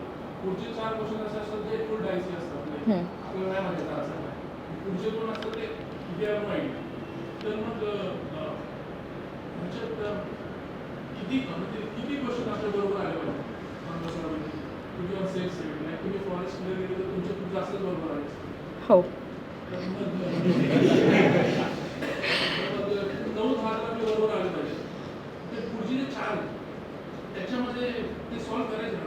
हां सॉल्व्ह करायचे. हे बघ, जोपर्यंत 50-50चा ऑप्शन आहे ना तोपर्यंत हे सेफ साईडला जातं, की ॲटलिस्ट तुमचं बरोबर येण्याचे चान्सेस जास्त असतात, कारण आपण त्या वेळेनेच सॉल्व्ह करत असतो क्वेश्चन. पण अशा वेळेस ना ते 4 असं कन्सिडर करण्यापेक्षा बऱ्याचदा काय होईल की तुझे इकॉनॉमीच्या 4 चुकतील आणि पॉलिटीच्या 4 बरोबर येईल. म्हणजे जे सब्जेक्ट वाईज म्हणते, किंवा मग असं होईल की 2 पॉलिटीचे चुकतील 2 इकॉनॉमीचे चुकतील आणि मग ते बॅलन्स होईल. मग ते तिकडे क्वेश्चन कसं आहे त्यावर डिपेंड करणार आहे, की आता पॉलिटीचा क्वेश्चन फॉर एक्झाम्पल जर आला आणि तुला असं वाटतंय की तो कन्सेप्ट ओरिएंटेडच आहे, लक्ष्मीकांत मधलाच आहे, तर देर आर मोर चान्सेस की तो बरोबर येणार आहे तुझा. पण तेच जर एकदम काहीतरी वेगळा आला, की जसा एकदा आला होता अँटी डिफेक्शन लॉचा काहीतरी 2022 का 23 तो प्रश्न आला होता. तो क्वेश्चन वाचतानाच असं वाटायचं की हे तर आपण कुठं वाचलंच नाही आहे, पण त्याच्यात एक थ्रेड होता, किंवा ते परल फर्लोचा क्वेश्चन तो कुणीच वाचलेला नव्हता. म्हणजे क्रिमिनल जस्टिस सिस्टीम आता जी आपली यायला लागली प्रिलिम्सच्या पेपरमध्ये पण, दॅट इज मेन्सवाला टॉपिक, तिकडे आपण काहीच वाचलेलं नसतं, पण काहीतरी माहिती असतं ना की मूवीमध्ये वगैरे बघितलेल्या गोष्टी. म्हणजे इकडे ह्या गोष्टी कामात येतात की तुमच्या सबकॉन्शियस लेवलने तुम्ही कसं गेन केलेलं आहे असं. मग त्या बेसिसवर जर सॉल्व्ह करता आला तर ती रिस्क घ्यायची. आणि जर क्वेश्चन अनलेस अँड अंटिल तो 1 लायनर असेल तर रिस्क घेतलेली बरी असते, कारण 1 लायनरमध्ये either you know it or don't know it. पण जे 3-4 लायनर क्वेश्चन्स येतात, म्हणजे 3-4 ऑप्शनवाले क्वेश्चन येतात, तिथे तुमचा कुठंतरी सबकॉन्शियस वेने असं चालतं की हां हे बरोबर असणार आहे ते चुकीचं असणार आहे. मग तिकडे तो रिस्क फॅक्टरच आहे. आता माझं ह्यावेळेस असं झालं की माझा अभ्यास कमी झालेला होता कारण मला वेळ नव्हता, पण माझं एवढं फिक्स होतं की इंट्युशनवर I am going to go with that. दुसरं असं की कन्सेप्च्युअल क्लॅरिटी मला माहिती होती की आपल्या कन्सेप्ट क्लिअर आहेत, त्याच्यामुळे आपण जे उत्तरं काढतोय ती बरोबर असणार आहे. आणि पेपरमध्ये every 15 minutes letter you should boost your confidence की तुम्ही जे सॉल्व्ह करताय ते बरोबर आहे. कारण जर तुम्ही त्या निगेटिव्ह लूपमध्ये गेले की तुम्हाला काही येत नाही आहे आणि नाही सॉल्व्ह करता येते, मग तू म्हणला तसं ते 9चे परत मग 8 वरच जाते गाडी आणि पुढचे 5-6 प्रश्न अजून चुकतात असं. तर मग ते तिकडे तसं कम्फर्टेबली डील करता यायला पाहिजे. आणि जे क्वेश्चन्स नवीन आहेत ना त्या क्वेश्चन्समध्ये UPSCच काहीतरी थ्रेड देते. म्हणजे जे क्वेश्चन सगळ्यांसाठी अननोन असणार आहेत तिकडे काहीतरी एक लॉजिक असतं की जे तिकडे लावून तुम्ही यूज करू शकतात, म्हणजे क्वेश्चनचा आन्सर काढू शकतात असं. ऑप्शनमध्ये पण मी एक्झाम्पल देऊ शकतो क्वेश्चनला शेड्यूल एरियाजवरती त्यात एक ऑप्शन होतं की शेड्यूल एरियाचे लिमिट डिस्ट्रिक्टपर्यंत पाहिजे किंवा आणि गावापर्यंत मिनिमम पाहिजे. आता ही स्टेटमेंट लक्ष्मणाला कुठंच नाही चेक केली आणि जर ते माहीत नसेल त्याच्यावर रिस्क नाही तर मग आपला क्वेश्चन चुकत होता आपला. तर मग अशा काही जे इंट्युशन म्हणतो ते मग PYQ वर नसेल PYQ वरनं आणि तुमची ब्रॉड अंडरस्टँडिंग किती. आता शेड्यूल एरियाज जे आहेत ते याच्या वाईज डिस्ट्रिक्ट वाईज म्हणण्यापेक्षा आपले जे 5th आणि 6th शेड्यूलमध्ये आहेत त्याच्यामध्ये वेगवेगळे आहेत. 6th शेड्यूलचे वेगळे आहेत, 5thचे वेगळे आहेत. 5thमध्ये जर कन्सिडर केलं तर डायरेक्ट ते जे स्टेट्स आहेत त्याच्यातले पर्टिक्युलर एरियाज शेड्यूल एरियाज म्हणून केलेले आहेत. मग तो पर्टिक्युलर एरिया म्हणजे काय, तो डिस्ट्रिक्ट वाईज झाला आहे. हां, आता हे फक्त त्याच नाही, हे नॉर्मल क्वेश्चनबद्दल पण होईल. म्हणजे जेव्हा मनी बिल पास करताय तेव्हा प्रेसिडेंट करतं की प्राईम मिनिस्टर, ते आन्सर चुकीचं आहे, अशा वेळेस ते पण येणार आहे. मग हे सगळं परत तुम्ही तुमचं त्यावेळेसचं इंट्युशन ऑन दी स्पॉट तुम्ही कसं डील करता त्यावर डिपेंड आहे. एका लेवलपर्यंतच म्हणजे तुम्ही सगळं लक्षात नाही ठेवू शकत ना. रात्री जरी तुम्ही लक्ष्मीकांत वाचलं किंवा पेपरच्या दिवशी सकाळी जरी लक्ष्मीकांत रिवाईज करून गेलं प्रेसिडेंटचा आणि पार्लमेंटचा चॅप्टर, तरी there is no guarantee that you will make all those parliament and president related questions right in the question paper. मग ह्यासाठी तुमचं टेम्परामेंट म्हणजे पेपरचं आणि तुम्ही जे नॉलेज घेतलंय ते कॅरी कसं करायचं त्याच्यासोबतचं पण टेम्परामेंट राहतं. की ठीक आहे तुम्हाला वाचलंय तुम्ही पण आठवत नाही आहे आणि ॲक्सेप्टेड. जर तुम्ही बळजबरी जोर टाकला, म्हणजे यावेळेस जो क्वेश्चन होता की रिव्हेन्यू डेफिसिट वगैरेचा क्वेश्चन होता, तिकडे मॅथ सॉल्व्ह करायचं होतं, CSATची प्रॅक्टिस GS मध्येच करायची होती.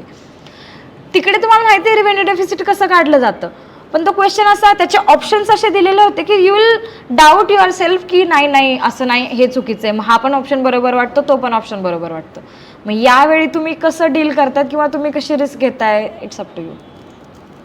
प्रॅक्टिस तर त्याची करू शकतो आपण, पण यावेळेस परत 2026च्या प्रिलिम्समध्ये 4-5 क्वेश्चन UPSC असे टाकणार आहे की तिकडे तुम्हाला असं वाटेल की अरे यार मी वाचलं तर होतं पण मला आठवत नाही आहे, किंवा आठवतंय पण चुकीचं आठवतंय, किंवा मला बरोबर माहिती आहे तरी पण मला डाऊट येतोय, असं वाटतंय की नेक्स्ट ऑप्शन बरोबर असेल. मग त्या गोष्टी त्या एक्झाम हॉलमध्येच डील करायच्या असतात. अजून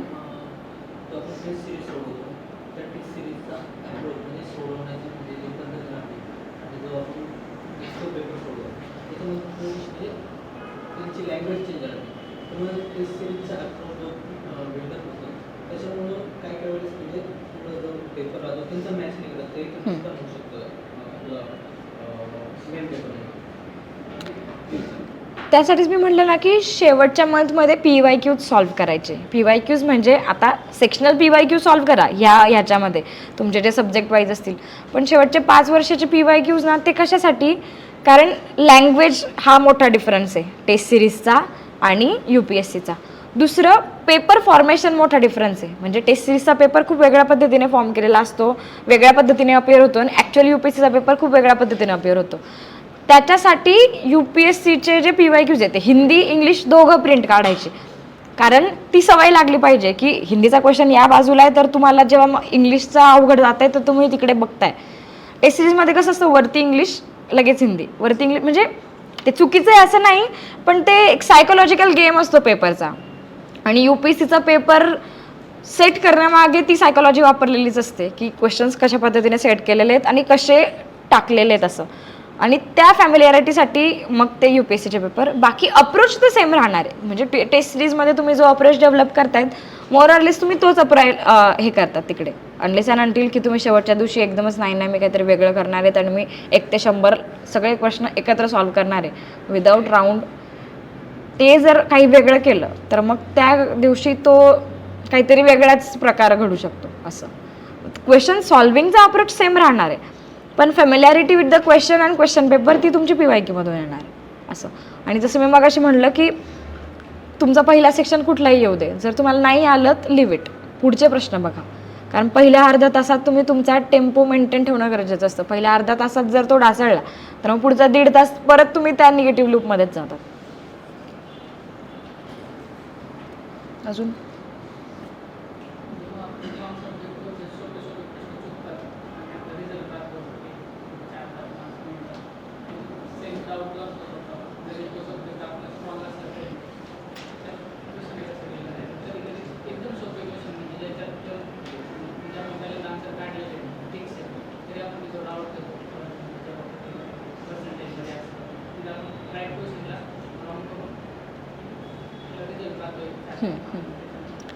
तेव्हा पहिलं तर ते की सेल्फ डाऊट काढून टाकायचं, इंट्युशन. कारण तुमचा सबकॉन्शियस माइंड खरंच खूप चांगल्या पद्धतीनं काम करत असतो. आपल्याला तेव्हा रिअलाईज नाही होत, पण घरी आल्यावर वाटतं की कोकाचं प्रोडक्शन कोण करतंय, घाणं करतंय. तेव्हा माहिती होतं, पण आपण काहीतरी कोट द्यावरी नाहीतर काहीतरी भलतंच करून टाकतो.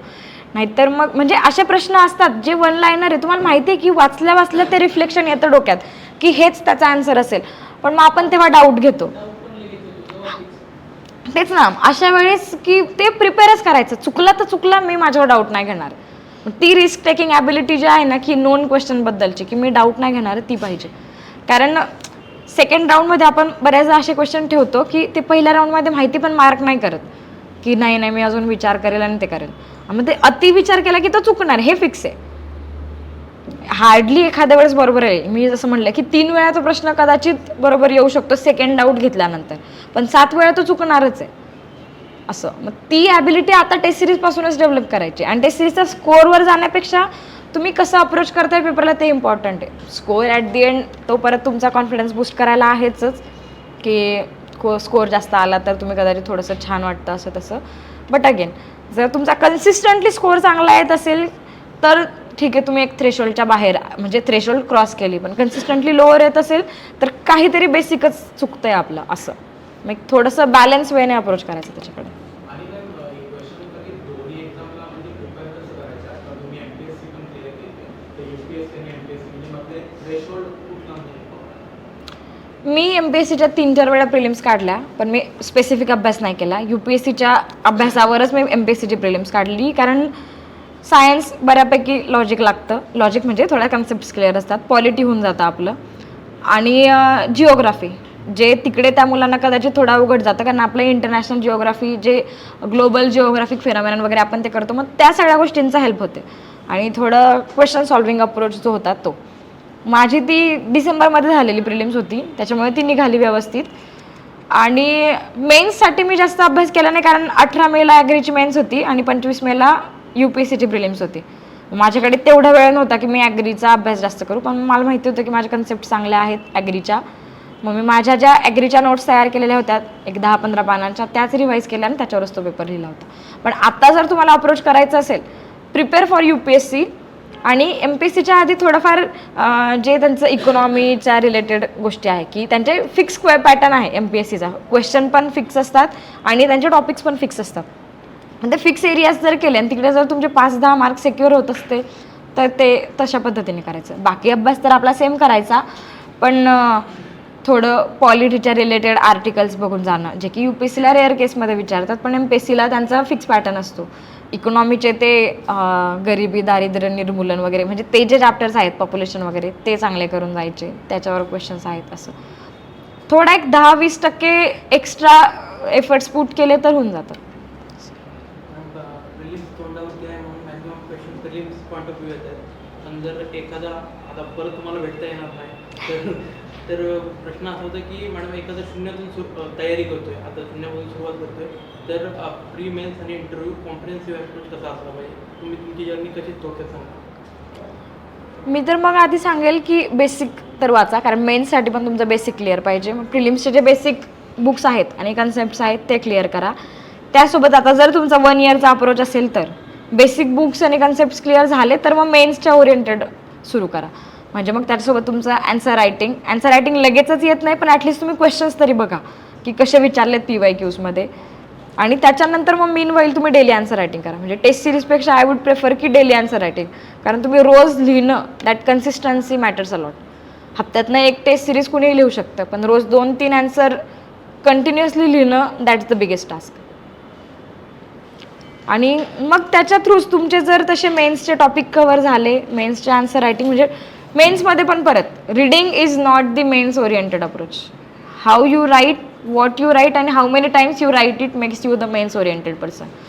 एकदा वाचा, 4दा लिहा. आणि त्याला जोडून दुसरा प्रश्न की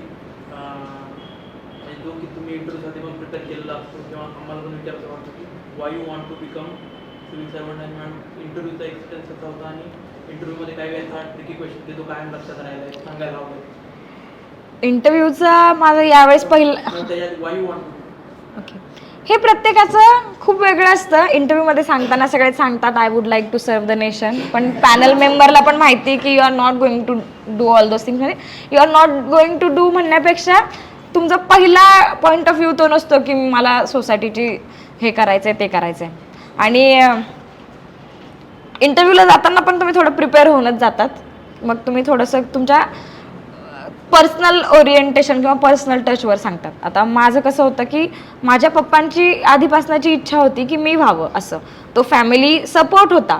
पण मग माझं ओरिएंटेशन माझ्या ग्रॅज्युएशन नंतर झालं की जेव्हा when I really went to the ground level during my रावे प्रोग्राम, आणि तिकडे कळालं की हां yes you have that responsibility, power and authority to work for something. त्यासाठी तुम्ही ते म्हणजे ते प्रत्येकाचं पर्सनल आता हे. आणि मग माझं असं होतं की माझं टेक्निकल नॉलेज मला जास्त लार्ज स्केलमध्ये यूज करता येईल इकडे, कारण agriculture is the subject which is related to all the sectors of economy, which is related to all the sectors of society, and at the end it is related to national security also. कारण तुमचं जर food securities नसली तर मग large स्केलमध्ये नाही आहे. आणि being an agri graduate I can put all my thoughts into that progress, into that way की एक चांगला सिव्हिल सर्वंट म्हणून जाऊ शकते असं. हे पर्सनली प्रत्येकाचं खूप वेगळं वेगळं, आणि ॲट दी एंड तुम्ही फ्रेम केलेले आन्सरच घेऊन जातात फ्रँकली स्पीकिंग UPSC पॅनल मेंबरकडे, कारण त्यांनाही माहिती आहे की हा प्रश्न खूप एक्सपेक्टेड आहे आणि एक्सपेक्टेड प्रश्नांचे तुम्ही एक्सपेक्टेड उत्तरं तयार करून जाता. फक्त तुम्ही तुमचा पर्सनल टच कसा देतायत ते इम्पॉर्टंट आहे आणि जेन्युइन. म्हणजे ठीक आहे, तुम्हाला असं वाटत असेल की I come from very poor म्हणण्यापेक्षा हंबल बॅकग्राऊंड आणि very remote background of the society, and I want to be the example for the upcoming people किंवा next generation of my society, so that they can change their way of life through the civil services. तो पण तुमचा approach असू शकतो. कारण आपल्याकडे बऱ्यापैकी कसं असतं ना, वी आर द पायनियर, म्हणजे आपल्या सोसायटीतले आपल्या गावातले की कुणी केलेलं नसतं आणि we started. That is how you can be the role model and you can be the change maker in the society. तुम्ही सिम्पली तसं पण सांगू शकतात आणि त्यात काही चुकीचं नाही आहे. म्हणजे सिव्हिल सर्व्हिसमध्ये आल्यानंतर तुम्हाला ती रेप्युटेशन मिळते. बऱ्यापैकी लोक आपण त्या रेप्युटेशनसाठी आणि तुमच्या पॅरेंट्सला किती छान पद्धतीने ट्रीट केलं जातं ॲज इन की त्यांचे रिस्पेक्ट वाढते सोसायटीमधली just because of you.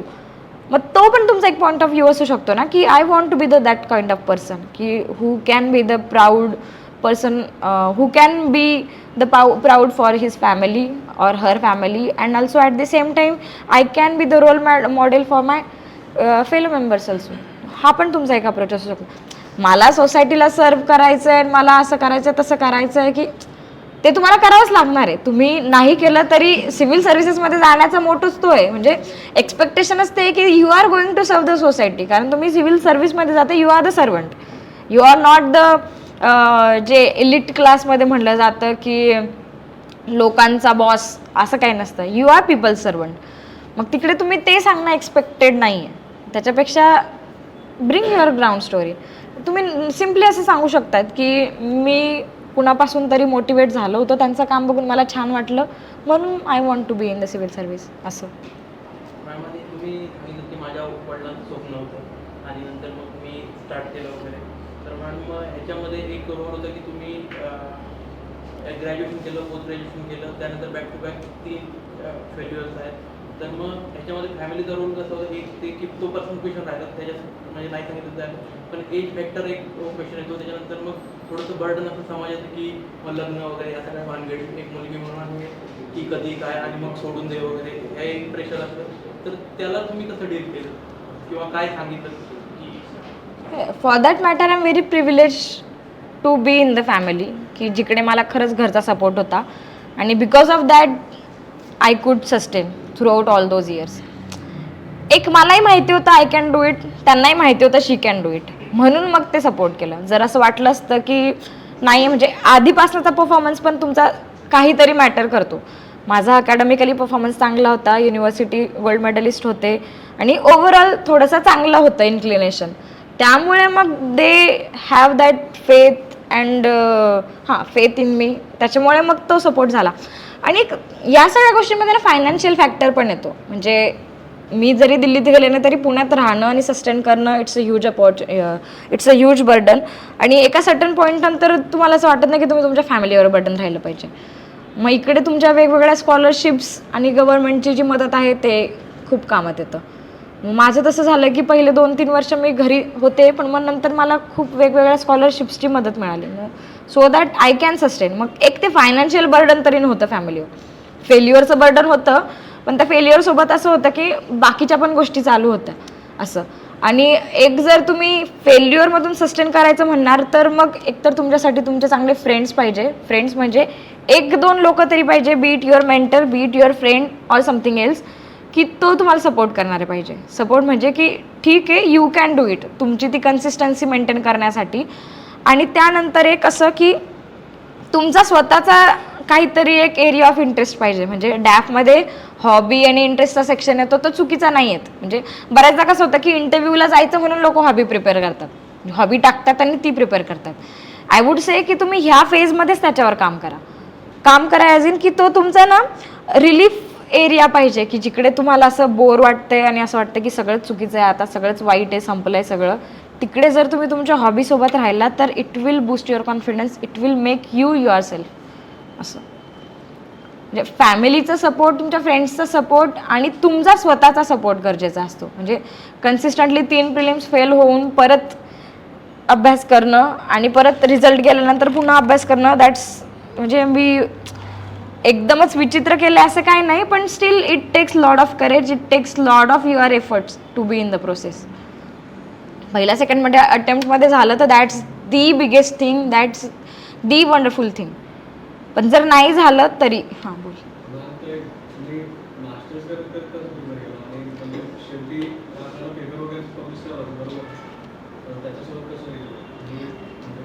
Masters माझं इग्नूतनं झालं आहे, सस्टेनेबिलिटी सायन्स. तो मी टॉपिक ह्यासाठी घेतला की मला पर्सनल इंटरेस्ट आहे त्याच्यात आणि it's the need of our sustainability science. तिकडे स्पेसिफिक जास्त अभ्यास करायची काही गरज पडली नव्हती, जरी होत्या टेस्ट म्हणजे तुमच्या ज्या असाइनमेंट्स वगैरे असतात किंवा नॉर्मल पेपर. इग्नूमध्ये तुम्हाला इयर एंडला एकदाच पेपर द्यावे लागतात, 7-8 पेपर जे असतील ते.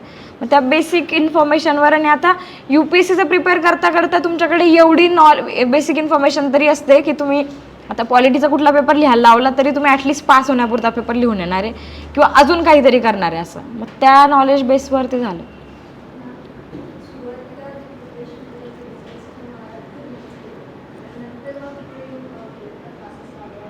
काय सॉरी ऐक.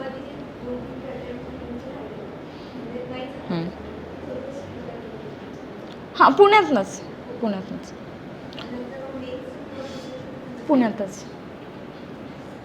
आणि मगाचंच एक पार्ट सांगितलं की तुमचा हॉबीचा रोल असतो, जी तुमची स्पेस असते, जी तुम्हाला रिलीफ करते. तर सेल्फ टॉक किंवा तुम्ही स्वतःला सेल्फ मोटिवेट कसं केलं दरम्यानच्या व्हिडिओ काय सांगायचं स्वतःला? बोर झालं वाटतं, बाकीच्यांना चुळबुळ सुरू झाली. ठीक आहे, हा एक प्रश्न घेते मी आणि मलाही निघायला लागेल आता. हॉबी तुमच्या पर्सनल लेवलला तुम्ही खेळू शकता, तुम्ही गाणे ऐकू शकता, तुम्ही ड्रॉइंग करू शकतात असं. आता माझ्या बाबतीत माझं मंडला आर्ट आणि डुडल ड्रॉइंग की ते डेव्हलपच झालं होतं माझं फेल्युअर कोपअप करण्यासाठी, नंतर ते माझ्या हॉबीमध्ये कन्वर्ट झालं असं. मग मला जेव्हा असं लेफ्ट आऊट किंवा असं टू बर्डन फील होतं तेव्हा मग मी त्याच्यात इंडल्ज होते. आणि तिकडनं मग ते प्रत्येकाचं डिफरंट असू शकतं. कुणी मूवी बघून थोडं रिलीफ फील करू शकते, कुणाला बोलून किंवा फिरून. Outing is it self hobby, explore करणं. मग कुठेही एक्सप्लोअर करा, म्हणजे नदीकाठाला जाऊन बसा, जेलब्रिजवर जाऊन बसा किंवा अदर प्लेसेस इन पुणे. तुम्ही फक्त त्या एका एरियापासून जातात, दुसरा काहीतरी एरिया शोधतात आणि तुम्ही तुमच्यासोबत राहतात. That is your hobby. काही जणांना न्यूजपेपर रिडिंग करणं पण हॉबी वाटते, पर्सनल आहे.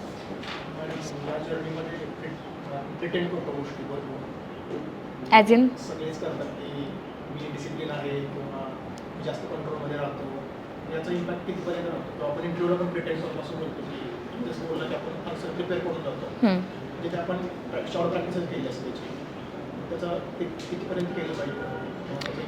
हे बघ, प्रिटेंड सुरुवातीला जर केलं ते डिसिप्लिनमध्ये येण्यासाठी प्रिटेंड करणं एक गोष्ट आहे. म्हणजे जर तुम्हाला स्वतःला अजून जास्त काळासाठी त्या प्रोसेसमध्ये ठेवायचं असलं तर तुम्हाला काही काळ तसं प्रिटेंड करायला लागतं. पण मग ते प्रिटेंड केलेलं तुमच्या सवयीमध्ये इन्कल्केट झालं पाहिजे. जर तुम्ही फक्त प्रिटेंडच करताय तर ते रिअल सेन्समध्ये नाही आहे आणि हे तुम्हाला माहिती की तुम्ही तसे रिअल नाही आहेत. मग तो सेल्फ डाऊट तेव्हा जास्त येतो, ते क्वेश्चन्स तेव्हा जास्त येतात. आणि जर तुम्ही खरंच करताय, ठीक आहे ना, 7 तास अभ्यास केला, 7 तास अभ्यास केला, गरज काय सांगायची की मी 10 तास अभ्यास करतोय. 10 तास अभ्यास करणारे पण 10 तास अभ्यास करतात की नाही हा मोठा डाऊट आहे. किंवा 12 तास करणारे पण 12 तास किती चांगल्या पद्धतीने अभ्यास करतायत ते पण मॅटर करते. आणि प्रत्येकाची कॉग्निटिव्ह कपॅसिटी वेगळी वेगळी असते. काहींना 5 तास अभ्यास केला तरी खूप चांगला होतो, काहींना 12 तास करावा लागतो, कारण रिटेन्शन कपॅसिटी कमी असते. ते इंडिव्हिज्युअलवर डिपेंड आहे. मग तुम्ही उगाचच आणि प्रिटेंड कशासाठी करायचं, लोकांना चांगलं वाटलं पाहिजे म्हणून. प्रोसेस आपली आहे, पेपर आपला आहे, मार्क्स आपलेत, लोकांसाठी कशाला करायचं. तुम्ही नाही आहे हॅपी तर नाही आहे happy, you are happy with your score, you are happy. Pretend कशाला करायचं की म्हणजे परत तेच की हे जास्त केव्हा होतं, जेव्हा टेस्ट सिरीजचा स्कोर येतो तेव्हा की यू प्रिटेंड की हां तुम्हाला खूप चांगले मार्क आलेत, किंवा चांगले मार्क आले तरी तुम्ही दुसऱ्याला सांगण्यासाठी नाही नाही मला खूपच कमी मार्क आहे, 100 आले तरी नाही नाही मला खूपच कमी मार्क आलेत.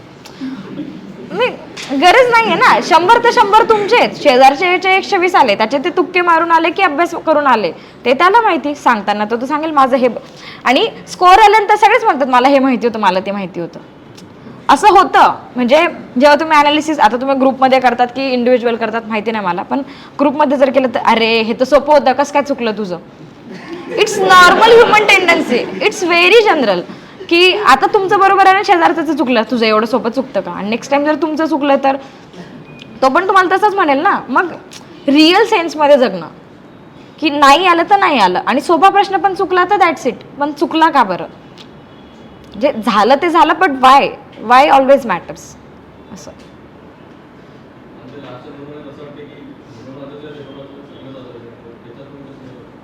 मी त्याच्यामुळेच म्हणलं की तुमचा रिव्हर्स प्लॅन प्रिपेअर पाहिजे. शेवटच्या दिवशी, शेवटच्या वीकमध्ये, शेवटच्या मंथमध्ये, शेवटच्या 2 मंथमध्ये तो प्लॅन आधीच प्रिपेअर पाहिजे. म्हणजे उगाचच लोक म्हणत नाही की प्लॅन करा. तुमच्याकडे जर तुमचा प्लॅन नसला तर you will fall in trap of others plan. मग शेजारचा काय करतोय तुम्ही तेच वाचत बसणार. पॉलिटिक्स जरी तुमचं 4दा वाचून झालं असलं तरी शेजारचं वाचून तुम्ही 5व्यांदा वाचणार. It happens. खरंच हे होतं. जर तुमच्याकडे तुमच्या सब्जेक्टला किती वेळ द्यायचा असं क्लिअर नसलं ना तर तुम्हाला सारखं सारखं ते होणार आणि तुम्ही सेम गोष्टी रिपीट करणार. त्यापेक्षा, आणि परत प्लॅन मी तुमचाच पाहिजे असं का बरं म्हणले की प्रत्येकाची कपॅसिटी परत ती वेगळी राहणार आहे. की कुणाला इकॉनॉमी समजायला हार्ड जातं तो 10 दिवस घेईल, आणि काहींचा जर इकॉनॉमीचा ऑप्शनल असला तो 5 दिवसात संपवेल. You can't compare yourself with other person की नाही त्याचं 5 दिवसात झालं मला 10 दिवस लागतात. फॉर दॅट मॅटर एन्व्हायरमेंट असं वाटतं की सोपं आहे 2 दिवसात संपलं पाहिजे, पण नाही संपत. PMFIS ना, PMFचं, हां पुअर मॅन्स फ्रेंड असं काहीतरी आहे. PMFचं बुक घेतलं तर तुमचं 10 दिवसात संपणार नाही. शंकर IS घेतलं तर 8 दिवसात संपणार नाही. 2 दिवसात तुम्ही एन्व्हायरमेंट संपवणार कसं. जर तुमच्या कन्सेप्ट क्लिअर नसतील तर तुम्ही 2 दिवसात संपवूच नाही शकत आहे. आणि जरी कन्सेप्ट क्लिअर असल्या तरी एन्व्हायरमेंटमध्ये इतके बारीक निटिग्रिटीज आहेत त्या वाचणं तुम्हाला गरजेचंच आहे. You can't over rate or under rate the subject. त्याच्यामुळे तुम्हाला इक्वली अपॉर्च्युनिटी त्या सब्जेक्टला देणं पण गरजेचं आहे. आणि त्यासाठी तो प्लॅन म्हणजे आत्ता बनवलेला नसेल तर बनवा, पण तो प्लॅन बनवा. कारण तसं जर नाही झालं ना तर शेवटच्या दिवशी, आणि इनफॅक्ट CSAT पण मधल्या 2 तासात काय करायचं आहे ते, आणि हे आता नाही, हे मेन्ससाठी पण तेवढंच गरजेचं आहे. एकतर मेन्सची टाईम विंडो जी ती कमी झाली आहे, 17, 80, 90 दिवसांचीच राहिली. त्यातल्या त्यात तुम्हाला वाचायचं आहे, तुम्हाला लिहायचं आहे, टेस्ट सिरीज सॉल्व्ह करायच्या, PYQs बघायचे आहेत, कॉन्टेंट एनरिचमेंट करायचं आहे. मीनवाईल तुम्ही सिम्युलेशन देणार आहेत, त्याच्यात तुमचे 3-4 दिवस जाणार आहेत. आणि ॲक्च्युअल फायनल एक्झामच्या वेळेस तुम्ही त्या 2 तासाच्या 3 तासाच्या गॅपमध्ये काय रीड करणार आहे तुमचं ते फिक्स पाहिजे. तुमच्या मधल्या त्या 8 दिवसात तुम्ही ऑप्शनलचं काय करणार आहे, कोणता सब्जेक्ट कधी, कोणता सब्जेक्ट नंतर, ते प्लॅन पाहिजे. मायक्रो प्लॅनिंग जे म्हणतात ना, that is very important for UPSC. कारण जर ते नसलं तर मग मधल्या 2 तासात तुम्ही इकडे तिकडे बघण्यातच 2 तास जातील. GS1च्या पेपरनंतर पॉलिटीमध्ये काय करायचं जर तुम्हाला माहितीच नसेल तर तुमचे 2-2.5 तास वेस्ट जाणार आहेत ते. Same with GS4. आणि इनफॅक्ट GS3 आणि 4ला तर खूप कमी वेळ मिळतोय. 5:30 वाजता तुमचा पेपर संपवते. मी प्रिलिम्सवरून मेन्सवर शिफ्ट झाले, but just I want to emphasise the importance of micro planning. की तुम्ही जर ते नाही केलेलं असलं की GS2च्या पेपरनंतर घरी आल्यावर तुम्ही 3 करणार आहे की 4 करणार आहे ते तुमचं क्लिअर पाहिजे. जर ते क्लिअर नसेल तर तुम्ही त्याच डिलेमामध्ये राहणार की अरे यार GS3 करतोय मी, पण माझं GS4चं वाचायचं राहिलं, आणि GS4 करतोय मग मी 3 कधी करणार आहे. हे जे तुम्ही म्हटले ना की हे वाचायचं ते वाचायचे, ते तेव्हाच होतं जेव्हा तुमच्या डोक्यात क्लॅरिटी नसते. आणि क्लॅरिटी नसली की तुमचा माइंड सगळा शफल होत जातो, की हिस्ट्री करताना पॉलिटी आठवतं, पॉलिटी नंतर एन्व्हायरमेंट आठवतं आणि सगळ्या गोष्टी मिक्सअप होतात असं. प्लॅनिंग जरी केली तरी बऱ्याच वेळा ते फेल होते. ते एक्झिक्यूट कसं करायचं? Planning, micro planning. Micro planning का 100% एक्झिक्यूट होईल अशी अपेक्षा नाही ठेवायची, खरंच नाही ठेवायची. कारण ती जर ठेवली तर जास्त तो डिमोटिवेट होतो. पण most of the time at least major area तरी कव्हर करायचे. ठीक आहे, तुमचे आवर्स मेंटेन नाही होणार किंवा 3-4 तासापैकी तुम्हाला 5 तास लागतील किंवा 2च तास तुम्ही अभ्यास करू शकताय, त्याच्यात तो अर्धा 1 तासाचा बफर पण ठेवायचा. आणि त्या दरम्यान ॲटलिस्ट तुमचे मेजर टार्गेट्स जे ते तरी संपवायचा प्रयत्न करायचा. आणि ते एक्झिक्युशन सिम्युलेशनला पण सेम करायचं. म्हणजे सिम्युलेशन द्यायची म्हणजे फक्त 3 तास 6 तास आन्सर रायटिंग करायचं. That is not the significance or objective to attend the simulation test. हे मी GS म्हणजे प्रिलिम्स आणि मेन्स दोघांचं सांगते. त्या सिम्युलेशनमध्ये पण तुमचं सेम राहिलं पाहिजे की तुम्ही मधल्या 2-2.5 तासात काय करताय, GS2चा पेपर झाल्यानंतर 3 तासात काय करतायत आणि GS3चा पेपर झाल्यानंतर एथिक्सचं काय रिवाईज करतायत. म्हणजे तुम्ही एथिक्सच्या केस स्टडीज बघतायत की कोट्स बघतायत की तुमचे एक्झाम्पल्स बघतायत की कीवर्ड्स बघतायत. ह्या सगळ्या गोष्टी त्यांना खूप प्लॅन केल्या गेल्या पाहिजे. असं फार तर काय होईल की GS3वरनं 2वरनं घरी आल्यानंतर तुमचा 3चा जो टॉपिक करायचा होता तो नाही होणार. पण ॲटलिस्ट तुमच्या डोक्यात जर आहे GS3 करायचं तर तुम्ही 5 पैकी 3 टॉपिक तरी संपवणार. डोक्यातच नसलं तर GS4 पण नाही होणार, 3 पण नाही होणार. आणि मग ते GS1 GS आणि सीसॅटच्या मध्ये ते 2 तास होते. मग माझं कसं होतं की सीसॅट जर मी सॉल्व करून नाही गेलो पाहिजे माझं तिथं ते 4 तास फेल म्हणजे 10-15 मिनिटं लागतात की आता सुरू करू. मग त्याच्या आधी 2 तास आधी मी असं करून पाहिलं की नंतर ब्रेकमध्ये सॉल्व करून पाहिलं. ते कसं करायचं? माझं तसंच असायचं की मी फॉर्म्युलाज रिवाईज करायची, कारण कॉम्प्रिहेन्शनबद्दल तर तुम्ही काय करू शकत नाही. फॉर्म्युलाज रिवाईज करायचे आणि थोडं इग्निशन माइंडला लागतं. म्हणजे तुम्ही एकदम GSचा बर्डन घेऊन सीसॅटला जर त्या माइंडने फ्री माइंडने जर गेला, फ्री माइंड म्हणजे थोडासा सीसॅटच्या मोडमधला माइंड, तर तुम्ही पटकन करू शकता. मग त्याआधी एक PYQचा पेपर घेऊन जायचे मी UPSCचा आणि मी 2-3 कॉम्प्रिहेन्शन रीड करायचे त्यामधल्या 2 तासात. कारण तुमचा माइंड शिफ्ट झाला पाहिजे कॉम्प्रिहेंड करण्याला.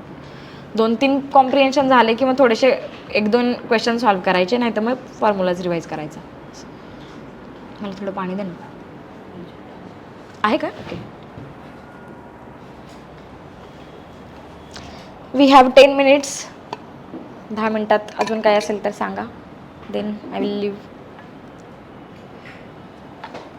जर कोचिंगचे नोट्स बघितले मेन्स बघितले तर ऑलमोस्ट सेम कंटेंट असतं, तर तुम्ही व्हॅल्यू ॲडिशनमध्ये काय नेक्स्ट टाईप मेन्स? माझ्या ना नोट्सच आधीपासून स्वतःच्या बनवलेल्या होत्या. मी स्वतःच्या म्हणजे ओव्हर द पिरियडचा बनल्या होत्या. कारण जेव्हा 3 वर्ष माझी प्रिलिम्स नाही निघाली, मी डेली आन्सर रायटिंग करायचे आणि आन्सर रायटिंग थ्रू माझ्या नोट्स बनल्या होत्या. म्हणजे माझ्या नोट्सच लिहून बनल्या होत्या. व्हॅल्यू ॲडिशन न्यूजपेपरचे आर्टिकल्स असतील ते, डेटाचं आता लक्षात नाही, म्हणजे बर्डन नाही घ्यायचं. मेन्सच्या दरम्यान 2-3 क्लासेसवाले तुम्हाला रेडीमेड डेटा देतात, तो करायचा. पण तुमचे एक्झाम्पल्स जे आहेत ना ते तुमचे युनिक पाहिजे. मग ते तुमचे एकतर न्यूजपेपरमधून मिळतील किंवा यूट्यूबचे बऱ्याचदा काही पर्टिक्युलर चॅनल्सचे शॉर्ट्स व्हिडिओ आहेत, बेटर इंडियाचे किंवा नॉर्मल डाऊन टू अर्थमधले वगैरे जे आहेत, तिकडनं तुम्हाला चांगले एक्झाम्पल्स मिळतात. तसे कलेक्ट करून मग तिकडे व्हॅल्यू ॲड करायचं. असं आणि मग तुम्ही प्रिपेअर करताना सेल्फ जेव्हा करत होते तर काय तुमच्या हाताने चुकी झाली की जे आम्हाला काय मिस्टेक म्हणजे मेंटर पाहिजे. म्हणजे तुम्ही जे करताय ते बरोबर करताय की नाही करत आहे किंवा कसं केलं पाहिजे त्यासाठी. मला मेंटर खूप लेट मिळाला. म्हणजे ते एक one of the mistake me consider करू शकेल की एवढा वेळ का बरं केलं. कारण माझी प्रिलिम्स निघत नव्हती तरी मग मी स्वतःच ॲनालिसिस केल्यापेक्षा ज्याचा एक्सपिरियन्स आहे, आता मी तुम्हाला कदाचित 2 गोष्टी सांगितल्या असतील, आय डोंट नो की तुमच्यासाठी त्या किती चांगल्या वाईट म्हणजे तुम्ही कसं घेणार आहे माहिती नाही, but I have tried my best की ज्या मिस्टेक्स मी केल्या त्या तुम्ही करू नका. मी आधी पहिल्या 2 अटेम्प्टला मिस्टेक केल्या की मी PYQला खूप निग्लेक्ट केलं. मी असं कन्सिडर करायचे की टेस्ट सिरीजच्या जे क्वेश्चन्स आहेत तेच सगळे आहेत, पण मग तसं नव्हतं. 3ऱ्या अटेम्प्टला मला कळालं की PYQ इज द की, आणि PYQ इज द की म्हणजे नुसतीच की नाही आहे तर ते ॲनालिसिस करणं पण गरजेचं आहे. म्हणजे उत्तरं पाठ करणं इज नॉट द ॲनालिसिस. म्हणून माझा एम्फसाईज होता की तुम्ही करा. माझ्याकडे ॲन्सरचं एक्सप्लेनेशन असलेलं बुक होतं, आधी 2 वर्ष मी तेच वाचलं, पण मग त्याच्यातनं फक्त इन्फॉर्मेशन मिळाली, मला ॲनालिसिस नाही झालं. आणि सेल्फ डाऊट किंवा इंट्युशनवर मी ह्यासाठीच म्हणलं की 23ची माझी जी प्रिलिम्स गेली त्याच्यात 3 ते 4 प्रश्न माझे असेच चुकलेत की मी उगाच सेकंड थॉट घेतला आणि माझे ते प्रश्न चुकले. जर कदाचित मी ते नसते केले तर मग त्यावेळेसची प्रिलिम्स पण निघाली होत असती. परत ते जर तरचं झालं, पण तुम्ही ते अवॉइड करा की कन्सिस्टन्सी कशी मेंटेन केली, म्हणजे आपण जर करतो पण तरी ते मेंटेन नाही होत. रोज अभ्यास 1 हप्ता करू शकतो, त्यानंतर असं वाटतं की 1 स्टेप ॲट अ टाइम. महिन्याभराचा विचार नाही करायचा, आजचं टार्गेट. म्हणून म्हटलं प्लॅनिंगसाठी रोजचं टार्गेट कंप्लीट करा, नेक्स्ट डेचं टार्गेट बरोबर समोर असतं. आणि कसं असतं ना, मीनवाईल तुमच्यासोबतचा पिअर ग्रुप पण मॅटर करतो. आता मला मेन्सच्या दरम्यान चांगला पिअर ग्रुप मिळाला, डिस्कशन चांगलं झालं. आणि बऱ्याचदा कसं असतं की तुम्ही फक्त बुकमध्ये राहून अभ्यास नाही करू शकत. तुम्ही जर रॅन्डम म्हणजे असलाच तुमचा चांगला पिअर ग्रुप 2-4 लोकांचा, तर तुम्ही रॅन्डम बाहेर बसून चालता बोलता पण अभ्यास करू शकता. त्याच्यामुळे एकतर काय होतं की तुमचं ते लायब्ररीत बसण्याचं टेन्शन जरा कमी होतं की आवर्स ऑफ स्टडिंग, म्हणजे ते टाईम इज टिकिंग अशी वाली जी कन्सेप्ट असते ना, त्याच्याने प्रेशराईज होतं एका सर्टन पॉईंट नंतर. ते थोडा रिलीफ मिळतो. बाहेर अभ्यास केलाच पाहिजे असं नाही, पण केला तरची गोष्ट सांगते. केला तर तुम्ही थोडं फ्रेश माइंडने आणि थोडं ऑब्झर्वेशन स्किल्स तुमचे जास्त वाढतात. म्हणजे आता बऱ्याचदा जेम रोडवरून खूप व्हेकल्स जातात. रस्ता क्रॉस करताना गाडीच्या मागे लिहिलं असतं BS6 BS4. That is your एन्व्हायरमेंटवाला टॉपिक. ऑब्झर्वेशन जर तुमचं चांगलं असलं, मग BS4 वरून 6, मग रॅन्डम बोलता 4 वरून 6 वर कसे गेले, मग 5 का बरं नाही आलं, मग युरोपचे स्टँडर्ड्स काय, मग आता गव्हर्नमेंट ऑफ इंडियाने मागच्या वर्षी व्हेकल सेफ्टीचे काहीतरी वेगळे स्टँडर्ड्स काढले, काहीतरी वेगळं स्टेट्स काढलं. असा अभ्यास करायला शिका. एन्व्हायरमेंटच्या पुस्तकात घुसून आणि मग मी 4 आणि 6चं काय फरक आहे, आणि सल्फर किती कमी होणार आहे, नायट्रोजन ऑक्साईड किती कमी होणार आहे, असं करू शकतात. पण मग परत ते बोर्डम की नाही मला वाचायचं आणि मला ते लक्षात ठेवायचं. त्यापेक्षा बाहेर जाऊन बघा ना, मेट्रोची कनेक्टिव्हिटी होते, मेट्रोसाठी कुठले आलेत किंवा रेल्वेचे अजून कुठले प्रोजेक्ट्स आलेले आहेत. That is the way of study की तुम्ही कसं करताय. आता ॲक्सिस बँक खालीच आहे तुमच्या, बँकिंगच्या रिलेटेड म्हणजे हा एक अप्रोच आहे स्टडी करण्याचा. बँक आहे ना, मग ॲक्सिस बँक प्रायव्हेट आहे की पब्लिक आहे, मग प्रायव्हेट आहे तर ती कोणत्या कॅटेगरीत येते, मग शेड्यूल बँकच्या कॅटेगरीज काय. That is the way of study की तुमचं समराईज पण झालं पाहिजे. असं नाही की तुम्ही बँकिंगचं चॅप्टर 1 ते 10व्या पानापर्यंत वाचताय आणि मग पहिल्याच पेजवर तुमचा फ्लो चार्ट असला पाहिजे की बँकिंग, त्याच्यात पब्लिक सेक्टर कोणती, प्रायव्हेट सेक्टर कोणती, शेड्यूल कसले, मग त्याच्यात येत आहेत तर काय, मग टू बिग टू फेलवाल्या बँक्स कोणत्या, मग त्याच्यात कुठल्या बँक आहेत. हा एक जर अप्रोच आला ना, हा अप्रोच तुमच्या सगळ्या ह्याच्यासाठी काम येतो की तुम्ही लिंकिंग कसं करताय त्यासाठी. आता हा एवढा बोर्ड आहे, डिजिटल बोर्ड आहे, डिजिटल इंडियाने डिजिटल एज्युकेशनसाठी काय काय आणलं. दॅट इज युअर मेन्सवाला टॉपिक की डिजिटल एज्युकेशन. तुम्हीच सांगू शकतात की डिजिटल एज्युकेशनसाठी तुम्ही काय काय कसं तुम्हाला शिकतंय. रेकॉर्डेड लेक्चर्स असतील तर तुम्हाला असं वाटणार नाही की अरे यार एखादी लेक्चर मिस झालं, कारण रेकॉर्डेड लेक्चर सर पोस्ट करणार आहे. That is the importance of digital education. मग तुम्ही कशा वेने ते घेतायत ते इम्पॉर्टंट आहे. पुस्तकातून अभ्यास करणं दॅट इज बेसिक, पण त्याच्यावरती जाऊन कन्सिस्टंटली अभ्यास करण्यासाठी तुमचे वे ऑफ लर्निंग पण मॅटर करतात. असं त्यासाठी अजून काही. We have 5 minutes. स्पेशल मेन्सच्या वेळेला जे टेस्ट दिल्या तेव्हा शेवटच्या टेस्टमध्ये तो वेळ पुरला का आणि फायनल मेन्सला पण वेळ. माझी कुठलीच टेस्ट कंप्लीट झाली नाही ना मागच्या वर्षी ना यावर्षी. मागच्या वर्षी GS चे पेपर कंप्लीट झाले पण GS2चे 2 प्रश्न सुटले. पण त्या मोमेंटला तुम्ही ते करतात. म्हणजे GS3च्या पेपरला आम्ही 10 मार्करचे 4 प्रश्न शेवटच्या 15 मिनिटात लिहिलेत, मागच्या वर्षी पण यावर्षी पण. एक तो ॲड्रेलिन रश असतो आणि तुम्हाला ते कंप्लीट करायचेच, ते नज असतं सारखं डोक्यात, त्याच्यामुळे तो तुम्ही कंप्लीट करतात. पण मग परत बेसिक फंडा हा की एक प्रश्न खूप चांगला लिहिण्याच्या नादात 2 प्रश्न कॉम्प्रोमाइज करण्यापेक्षा 3 प्रश्न साधे लिहा. आणि एक टाइम पॅरामीटर जो असतो ना तो 7-11 7-11चा जो टाइम पॅरामीटर, 7चे एक वेळ 8 होतील, मग 11चे 10 करायचे. 7चे 10 आणि 11चे 15 केले तर मग तो टाइम पुरत नाही. असं टेस्ट सिरीजला नाही पुरला तरी हरकत नाही. मग याचा अर्थ असा नाही की पुरूच नका देऊ आणि कमी क्वेश्चन अटेम्प्ट करा. होत असेल तर करा अटेम्प्ट, पण जर नसेलच होत तर तो निगेटिव्ह वेने नका घेऊ, कारण तिकडे पेपर आपण कंप्लीट करतोच. एखाद्या वेळेस राहून जातो. आता माझे ह्यावेळेस पण GS2चे 1.5 प्रश्न राहून गेला, जरी मी ते खूप प्रयत्न केला लिहायचा तरी ते सुटले. पण मग जर होत असेल तर करा आणि टाईमवर लक्ष ठेवा. म्हणजे जर तुमच्या 10-15 मिनिटाचं नाही लक्षात राहत तर 1-1 तासाचा आणि हे सगळं आधीच डिसाईड पाहिजे. त्याच्यासाठी टेस्टचा फायदा हा असाच की पहिला राऊंड तुमचा प्रिलिम्सचा किती वेळात, दुसरा किती वेळात, तिसरा किती वेळात, सेम विथ द मेन्स. पहिल्या एका तासात तुमचे किती क्वेश्चन्स, दुसऱ्या तासात किती क्वेश्चन्स, हे आधीच डिसाईड पाहिजे. होत असतील तर तेवढे क्वेश्चन्स कराच अटेम्प्ट, नसतील होत तर कशामुळे राहत आहेत. म्हणजे टेस्ट सिरीजमध्ये क्वेश्चन अटेम्प्ट न होण्याचं एक कारण असं असतं की आपल्याकडे कॉन्टेंट नसतं तेवढं, कारण आपण लगेच टेस्ट सिरीज सॉल्व्ह करायला सुरुवात करतो आणि आठवण्यात वेळ जातो. It is not the fault of your writing or speed of writing, it is the fault of lagging of your thinking. तुम्ही किती किती ह्याच्याने थिंक करताय त्यावर डिपेंड आहे. आणि फायनल एक्झामला तुम्हाला माहिती असतं की तुम्हाला जेवढं माहिती आहे त्याच्यावरच तुम्हाला पेपर लिहायचा आहे. त्याच्यामुळे तुम्ही जगातली सगळी शक्ती एकवटून पेपर लिहत असतात आणि मग तेव्हा तुम्हाला 5-7 वर्षापूर्वी वाचलेल्याही गोष्टी आठवतात, 5 मिनिटापूर्वी वाचलेल्याही गोष्टी आठवतात. Make best of it. अजून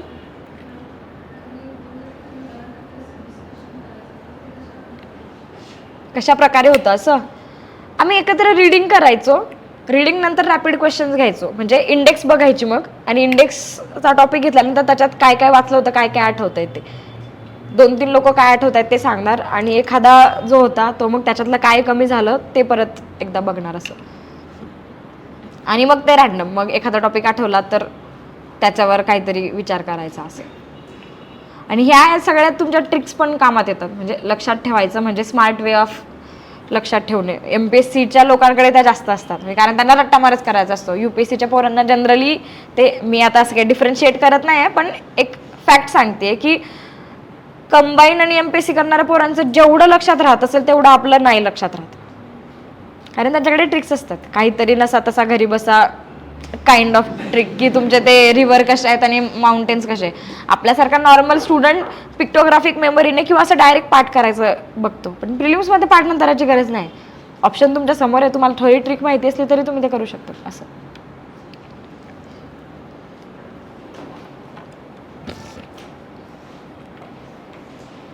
डन करायचं. शेवटाकडे येत आहे तुम्ही, आणि आता रिझल्ट लागलाय 1-1.5 महिना झाला, तर मॅम काय बदल रिझल्ट लागल्याच्यानंतर वैयक्तिक आयुष्यामध्ये सांगायला आवडेल? शेवटाकडे आलोय पण अजून 3 मिनिटं आहेत माझ्याकडे. काय बदललं मॅडम रिझल्टच्या नंतर वैयक्तिक आयुष्यामध्ये? वैयक्तिक आयुष्यात आपला चेंज नाही होत, लोकांचा आपल्याकडे बघण्याचा दृष्टिकोन चेंज होतो. आता हे जर माझा रिझल्ट लागला नसता, मी इथं बसली असती तर तुम्ही माझ्याकडे बघितलं पण नसतं. That's the fact. हा, क्रेडिबिलिटी येते एक. म्हणजे आता कदाचित मी जे काही सांगते ते तुम्ही ऐकताय, जर माझी प्रिलिम्स म्हणजे रिझल्ट आला नसता तुम्ही ऐकलं नसतं. आता शेवटी जी कुजबूज चालू केली ती कदाचित अर्धा तास 1 तास आधीच सुरू झाली असती, की काय कोण बोलतंय काय लक्षात द्यायची गरज नाही. हा एक पॉईंट ऑफ व्ह्यू चेंज होतो. दुसरा की तुमचा एक सेल्फ कॉन्फिडन्स अजून वाढतो की the matter or the thing that you have started certainly you have proved it, you have did with it असं. पण आता चेंज करण्यासारखं मला ऑलरेडी एक इंटरव्ह्यू आहे, त्याच्यामुळे मग मला परत बॅक टू द ॲस्पायरंट फेजच यावं लागलं. तुम्ही माझ्या वैयक्तिक पण एवढं प्रश्न उत्तर देतं तुमच्यासाठी एक शायरी मॅडम की अर्ज किया है कि हालात की बंदर जमी फाड़ के आए हो, आप अभी शोहरत की धूप में नहीं जलोगे. हालात की बंदर जमी फाड़ के आए हो, आप अभी शोहरत की धूप में नहीं जलोगे. आपके मम्मी पापा ने आपका साथ बनाया रखा, अभी तो आप लंबा चलोगे, अभी तो आप लंबा. थँक्यू. शेवटचं फक्त हेच की कन्सिस्टन्सी अशी दिसून नाही येत. जेव्हा तुम्ही 2-4 वर्षांनी मागे वळून बघतात आणि तुम्ही म्हणजे रोज अभ्यास करता, दॅट इज कन्सिस्टन्सी. रोज तुमची इच्छा नसली तरी तुम्हाला लायब्ररीत यायचं आणि अभ्यास करायचा, दॅट इज कन्सिस्टन्सी. आणि ते ह्यासाठी की ते नेव्हर गिव्ह अपचा ॲटिट्यूड त्याच्यामुळेच डेव्हलप होतो, त्याच्याशिवाय नाही. म्हणजे कदाचित मी मागच्या वर्षी असं झालं होतं की माझ्या 3 प्रिलिम्स निघाल्या नव्हत्या, तेव्हा मला असं झालं की आता आपल्याकडनं काय होत नाही, आपण नाही करायचं. मी तेव्हाच गिव्ह अप करणार होते. पण मग मला somehow I am very privilege and grateful towards my mentors की त्यांना कळालं की करू शकते, मेन्सचा आहे अभ्यास, म्हणून मग ती नेक्स्ट प्रिलिम्स दिली आणि इंटरव्ह्यूपर्यंत गेले. रिझल्ट नाही आला पण ते कुठंतरी होतं की आपण करू शकतोय, म्हणून मग नेक्स्ट प्रिलिम्स दिली. It's all about your efforts and your point of view, की तुम्ही स्वतःकडे कसं बघताय. माझ्यासोबत लोक होते की त्यांना असं वाटायचं की काय प्रिलिम्सच नाही निघते, प्रिलिम्सच नाही निघते, काय फायदा नाही, काय फायदा नाही. पण मग जर तुम्हाला माहिती असलं तुम्ही करू शकताय, तर बाकीचे काय बोलतात त्याच्याकडे लक्ष नका देऊ. बऱ्याचदा तुमच्यासोबत पण तुम्हाला असं वाटेल की सोबत बसणारे लोक त्यांची प्रिलिम्स क्लिअर नाही झाली, तुमची नाही झाली. ह्याचा अर्थ असा नाही की तुम्हाला काही येत नाही आहे, याचा अर्थ असा की ते 2 तास तुमचे नव्हते, ते 3 तास तुमचे नव्हते. मग नेक्स्ट टाइम प्रिपेअर ह्यासाठी राहायचं की त्या 2 तासात तुम्ही काय करणार आहे. आणि ही फेज तुमची मेंटल स्ट्रेंथ चेक करण्यासाठीची आहे. तुमची मेन्स, इंटरव्ह्यू, प्रिलिम्स सगळ्या फेज. मेन्समध्ये तर ते आहेत, सगळ्या गोष्टी पानाला लावून तुम्हाला गोष्टी लिहायला लागतात की काही जरी झालं तरी तुम्हाला लिहायचं आहे. तेव्हा तुम्ही हा विचार नाही करत किती मार्क्स पडतील, किती नाही पडत. तेव्हा फक्त तुमचा हा विचार असतो की तुम्हाला लिहायचं आहे. कुछ भी हो भाई लिखना आहे. इंटरव्ह्यूमध्ये असं असतं की ते 25 मिनटं तुम्हाला सस्टेन राहायचं आहे. सस्टेन राहायचं आहे म्हणजे उगाचच असं पुतळा बनवून नाही, तर तुमची काहीतरी जेन्युइन पर्सनॅलिटी असते, जर ती त्यांना दिसली तर ठीक आहे असं. आणि प्रत्येक फेजमध्ये तुमचा ॲटिट्यूड पण वेगळा असतो. प्रिलिम्सकडे बघण्याचा दृष्टिकोन वेगळा आहे, मेन्समध्ये तुम्ही वेगळ्या पद्धतीनं विचार करत असतात आणि इंटरव्ह्यूमध्ये अजूनच वेगळ्या पद्धतीने विचार करत असतात असं. त्याच्यामुळे मग ही फेज एन्जॉय करा सगळं. म्हणजे it's not your life, it's just part and parcel of life. आता हे मला सिलेक्ट झाल्यानंतर सांगायला सोपं वाटतंय, पण ते खरं आहे. म्हणजे ह्या दरम्यान तुम्ही जगा म्हणजे एक्सप्लोअर करा, बऱ्याच गोष्टी शिका, बाकीच्या लोकांसोबत राहा आणि करा. That's it. All the best to all of you. छान करा प्रिलिम्स, मेन्स पण छान द्या, छान रिझल्ट पण घ्या.